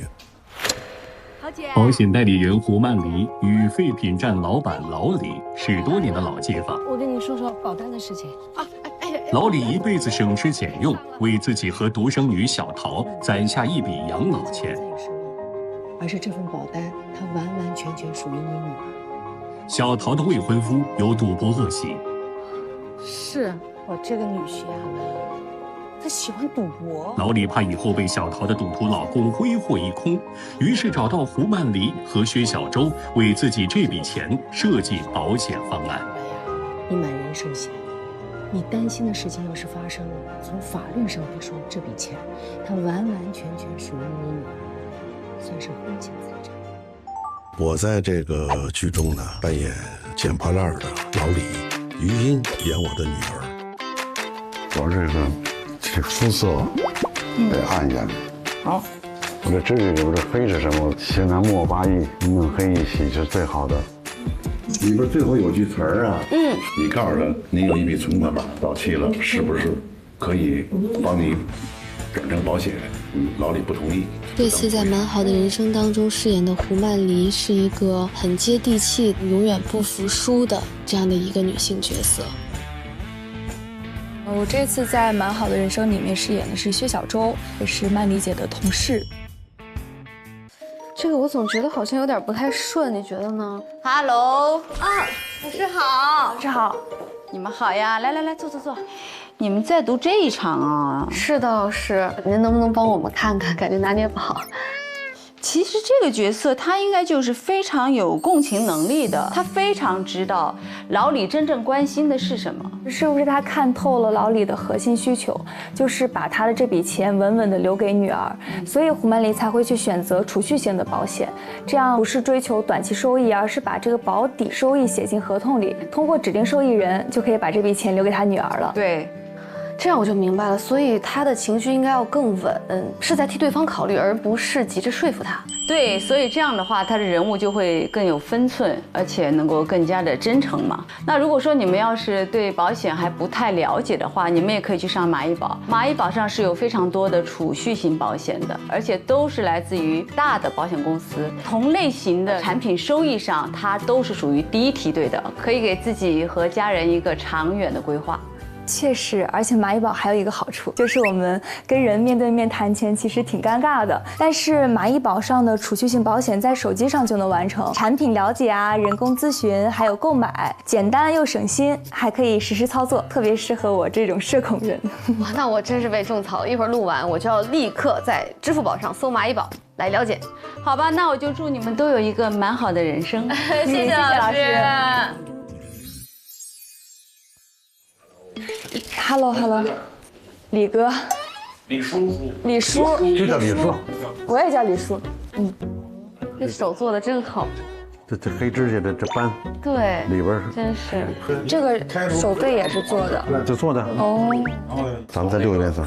从你那个水开水开始，行，就拿1杯水，行，就是1杯，对，1杯好。你们俩都有你们自己喝水的水杯，只有客户来了才给那纸水杯。好。老师，您这个水喝吧，喝我给你兑点凉的，要不太烫了，我给你兑点凉。我能喝烫的。这不烫食道吗？要不然你不冒热气，要的是热气。我的眼睛得再迷茫点，这个人物应该是个没有什么神的。这到时候留给您闺女，多好啊！李成儒老师，他非常愿意跟年轻演员交流和沟通，他给年轻演员树立了特别好的一个榜样。我相信才能投入才能真诚。李老师那个整个感觉都很适合这个景，很剧。老李，我在隔壁。这么大字儿啊！啊！别走啊，老师！你别那什么乐，你小字你也看不了。我能看透你的心。有花，哎，闪灰。对，好。我现在活着，那小子的狐狸尾巴不敢露出来，万一我哪天走了，这钱落在他手里。他准得赌个精光，那前面那句词可以不要了，因为我们在闪回里边，他狐狸以为不但露出来了，是他们是狐狸里边都开始抽人了，那您我直接上，万一我哪天走了，这钱落在他手里，他准得赌个精光，可以，OK，直接就急了，他肯定会赌到精光。OK，cut， 好，过了，而不用匆忙。沉住气，稳稳的，是个非常知性的。好，李成儒老师有很多提出来的一些细节和想法，是真的会让这段戏更加的真实。心里有了，戏就对了。是，老师好。哎，老师好。我把我那本拿着，我们仨把这词儿对。好。咱们这场戏是这么拍。你从外边，你们俩一块儿来。一块来。来的目的是为了要跟我拿点钱。他鼓捣你跟我要钱来。他早晚害了你，你有没有脑子呀？你管不着。这么疼爱女儿的父亲是打不了闺女的，对，只有打自己。你这是要我的命啊你！喂，这老不死的啊！好，行了，过来自己扇的我这几天的脸都是麻的。你听得我心里哐哐哐。我自己扇的我都是麻的，现在。往远打一下，那都无所谓，没事，过了就好。对不起，得好好练练。你的帽子。这次对你是个很好的练习，真的。是的，真的，谢谢老师，真的。大新快乐！要给我跟女老师打针仗，来，再哪拍？再这样，3、2、1，哎呀，好看好看。就你有什么就最好就忍着，就用最平淡的语气讲出来，没加重很好人花钱，比较乖。就发病了。不要那种发病的。好。子桃。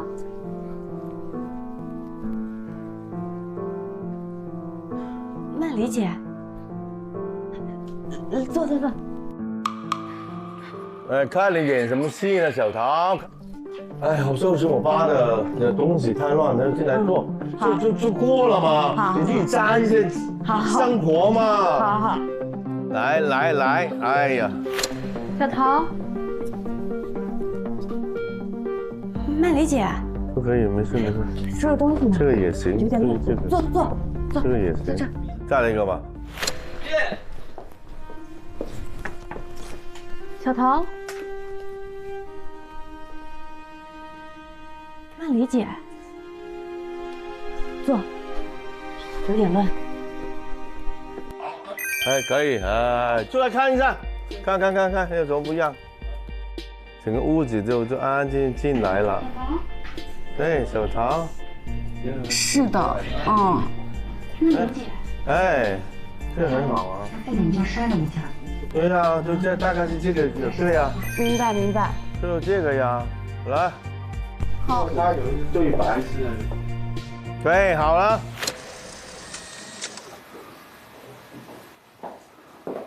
李叔，你喝水。哎呀，闺女，谢谢你啊。小心烫了。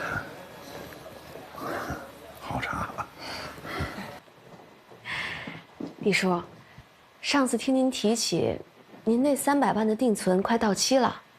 闺女，你记性真好。你知道，这些年我攒这点钱不容易，那真是一分一分抠出来的。是。明白。所以，这也是我们今天特意请您过来的原因，就是想咱们商量一下，看看怎么安排这笔钱更好。李叔，您看，这是我们公司一款储蓄性保险，我俩都觉得特别适合你。你看看，给几个点啊？最高收益3个点呢。才3个点呢。银行那理财经理跟我说，他们那儿给4个点，还送2桶油。这合同里写的才是真的，那理财产品4个点可不是能给您保证的。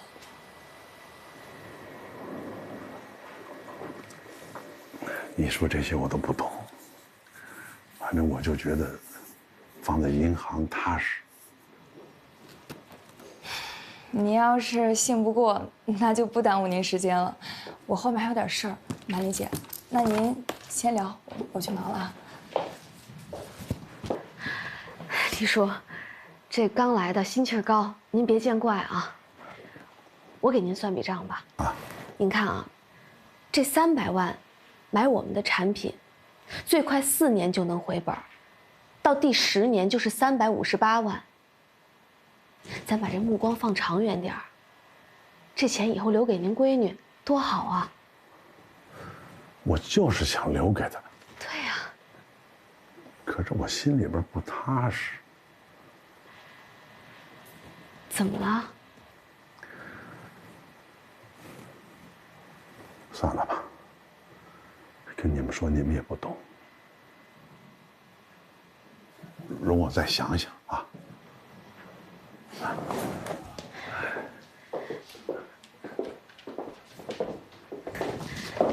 李李叔，那您这定存到期了，先别动，我到时候再详细跟您说清楚。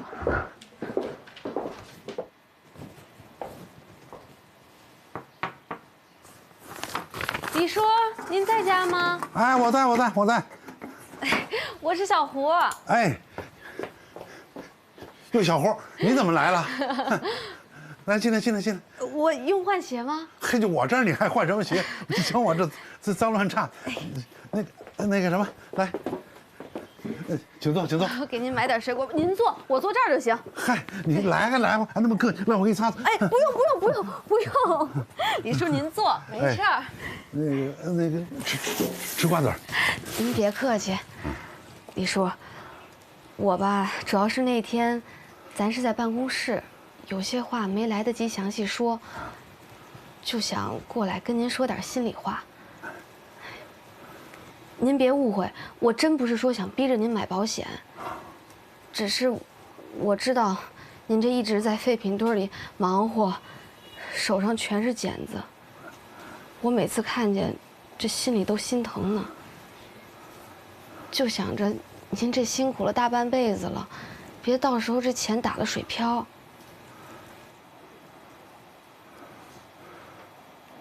我知道你们的好意是为我好，可就是你们那儿确实没有银行的点位高。李叔，我给您的这份方案呢，其实关键点并不是在于收益，而是这份保单它可以完完全全的属于您女儿。什么意思？您女儿是不是结婚了？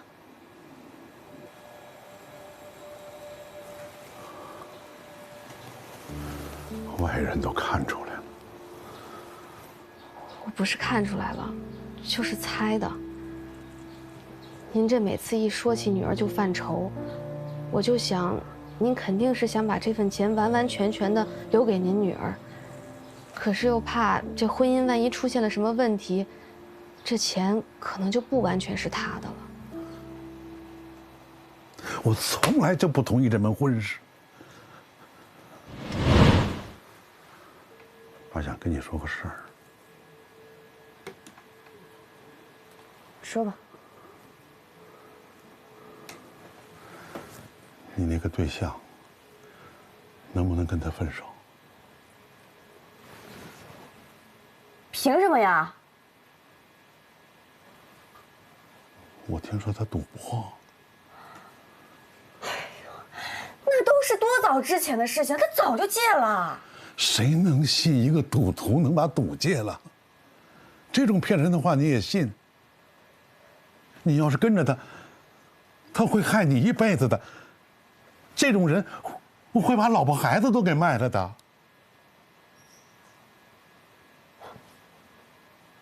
听你的，我分手了，然后呢？靠你收这些破烂养我一辈子啊？我收破烂怎么了？我收破烂把你养大了，我收破烂供你上大学了。上大学？上了大学就是了不起吗？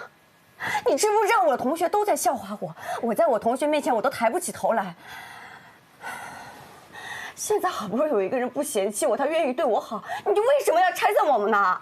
他真的会害你一辈子，闺女，长点脑子行不行啊？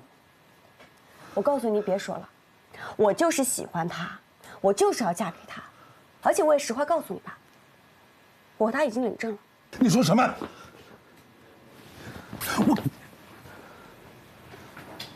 你这是要我的命啊！你这是！喂，这老不死的，我都不介意你捡破烂了，还选择跟他在一起。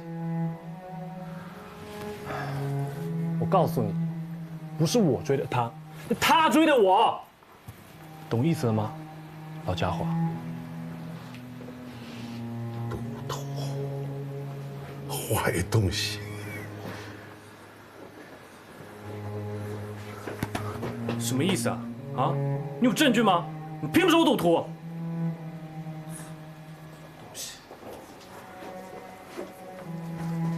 记得跟他拿钱。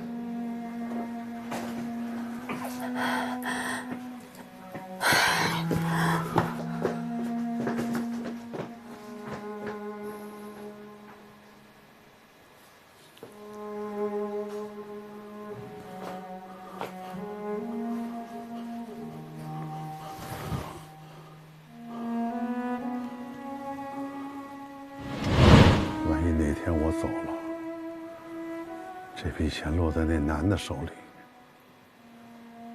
他肯定会赌得精光。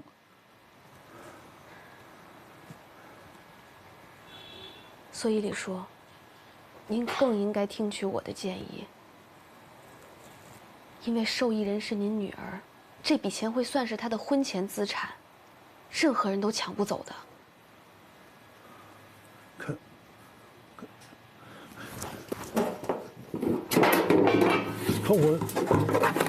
我已经买了理财了。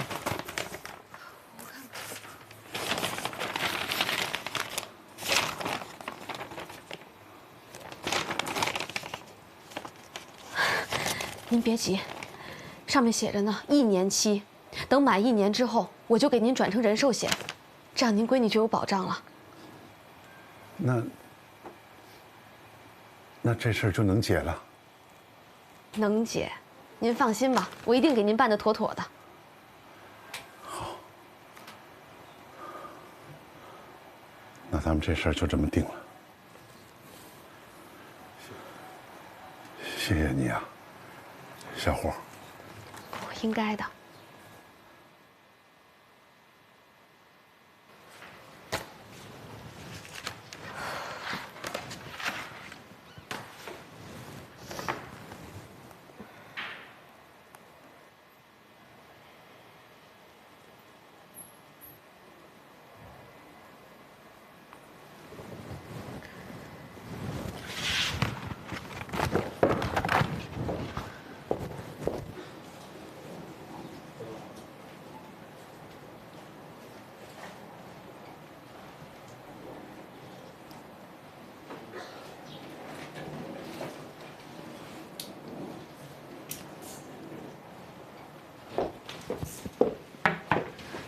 小桃，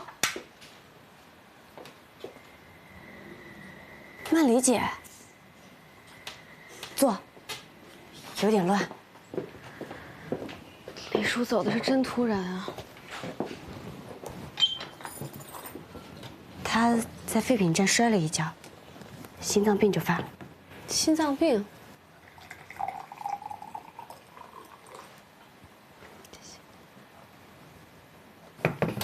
他之前一直说胸口不舒服，我让他去看，他舍不得花钱，我也劝过他，他不听，还骂我乱花钱。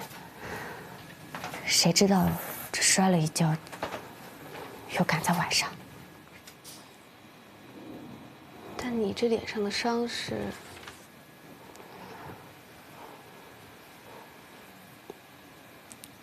他打的。我爸走还没2天，他就问我要钱要去赌博，我没给，就动手了。太过分了。不过我已经想清楚了，哪怕法院把我的钱分给他1半，我也要和他离，哪怕1分钱不要，我也不跟他过了。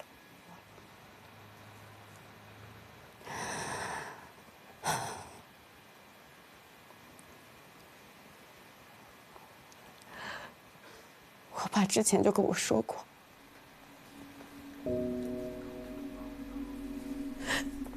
我还不听，我还和他吵。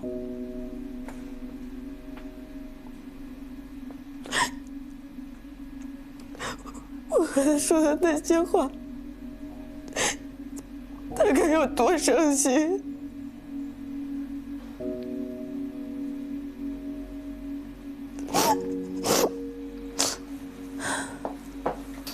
现在他也走了，我不想再让他失望。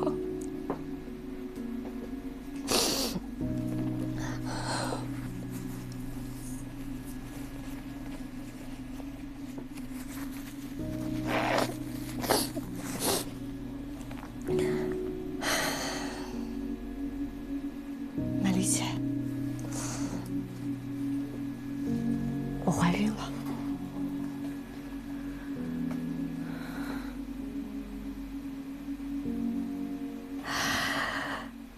为了孩子，这婚我也得离。我不能让我的孩子生出来就有个这样的爸爸。你做的是对的，不管是为了你自己，还是为了孩子。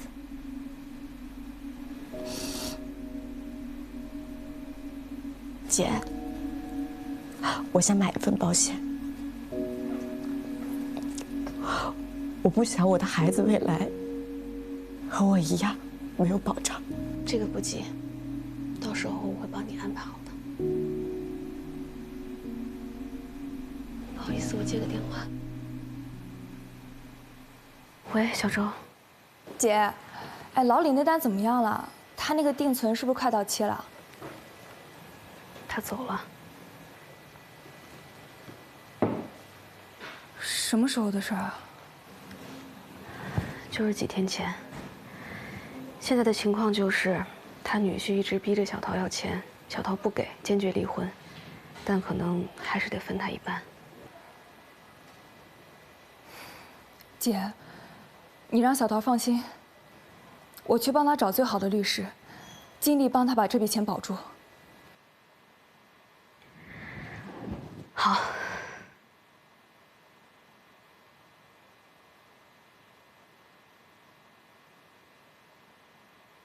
我们一定会尽力的。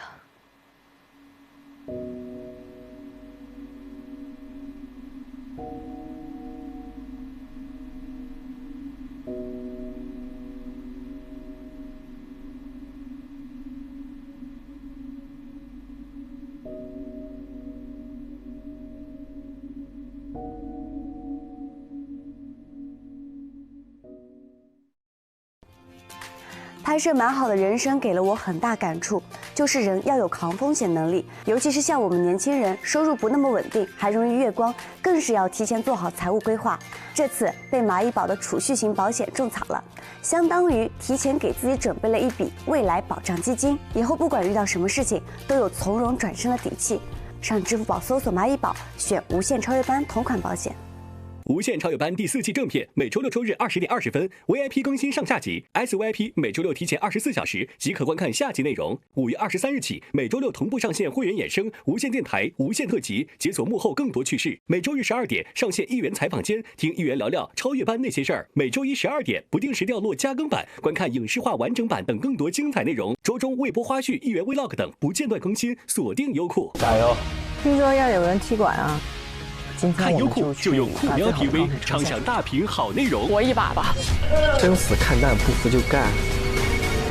我要齐齐。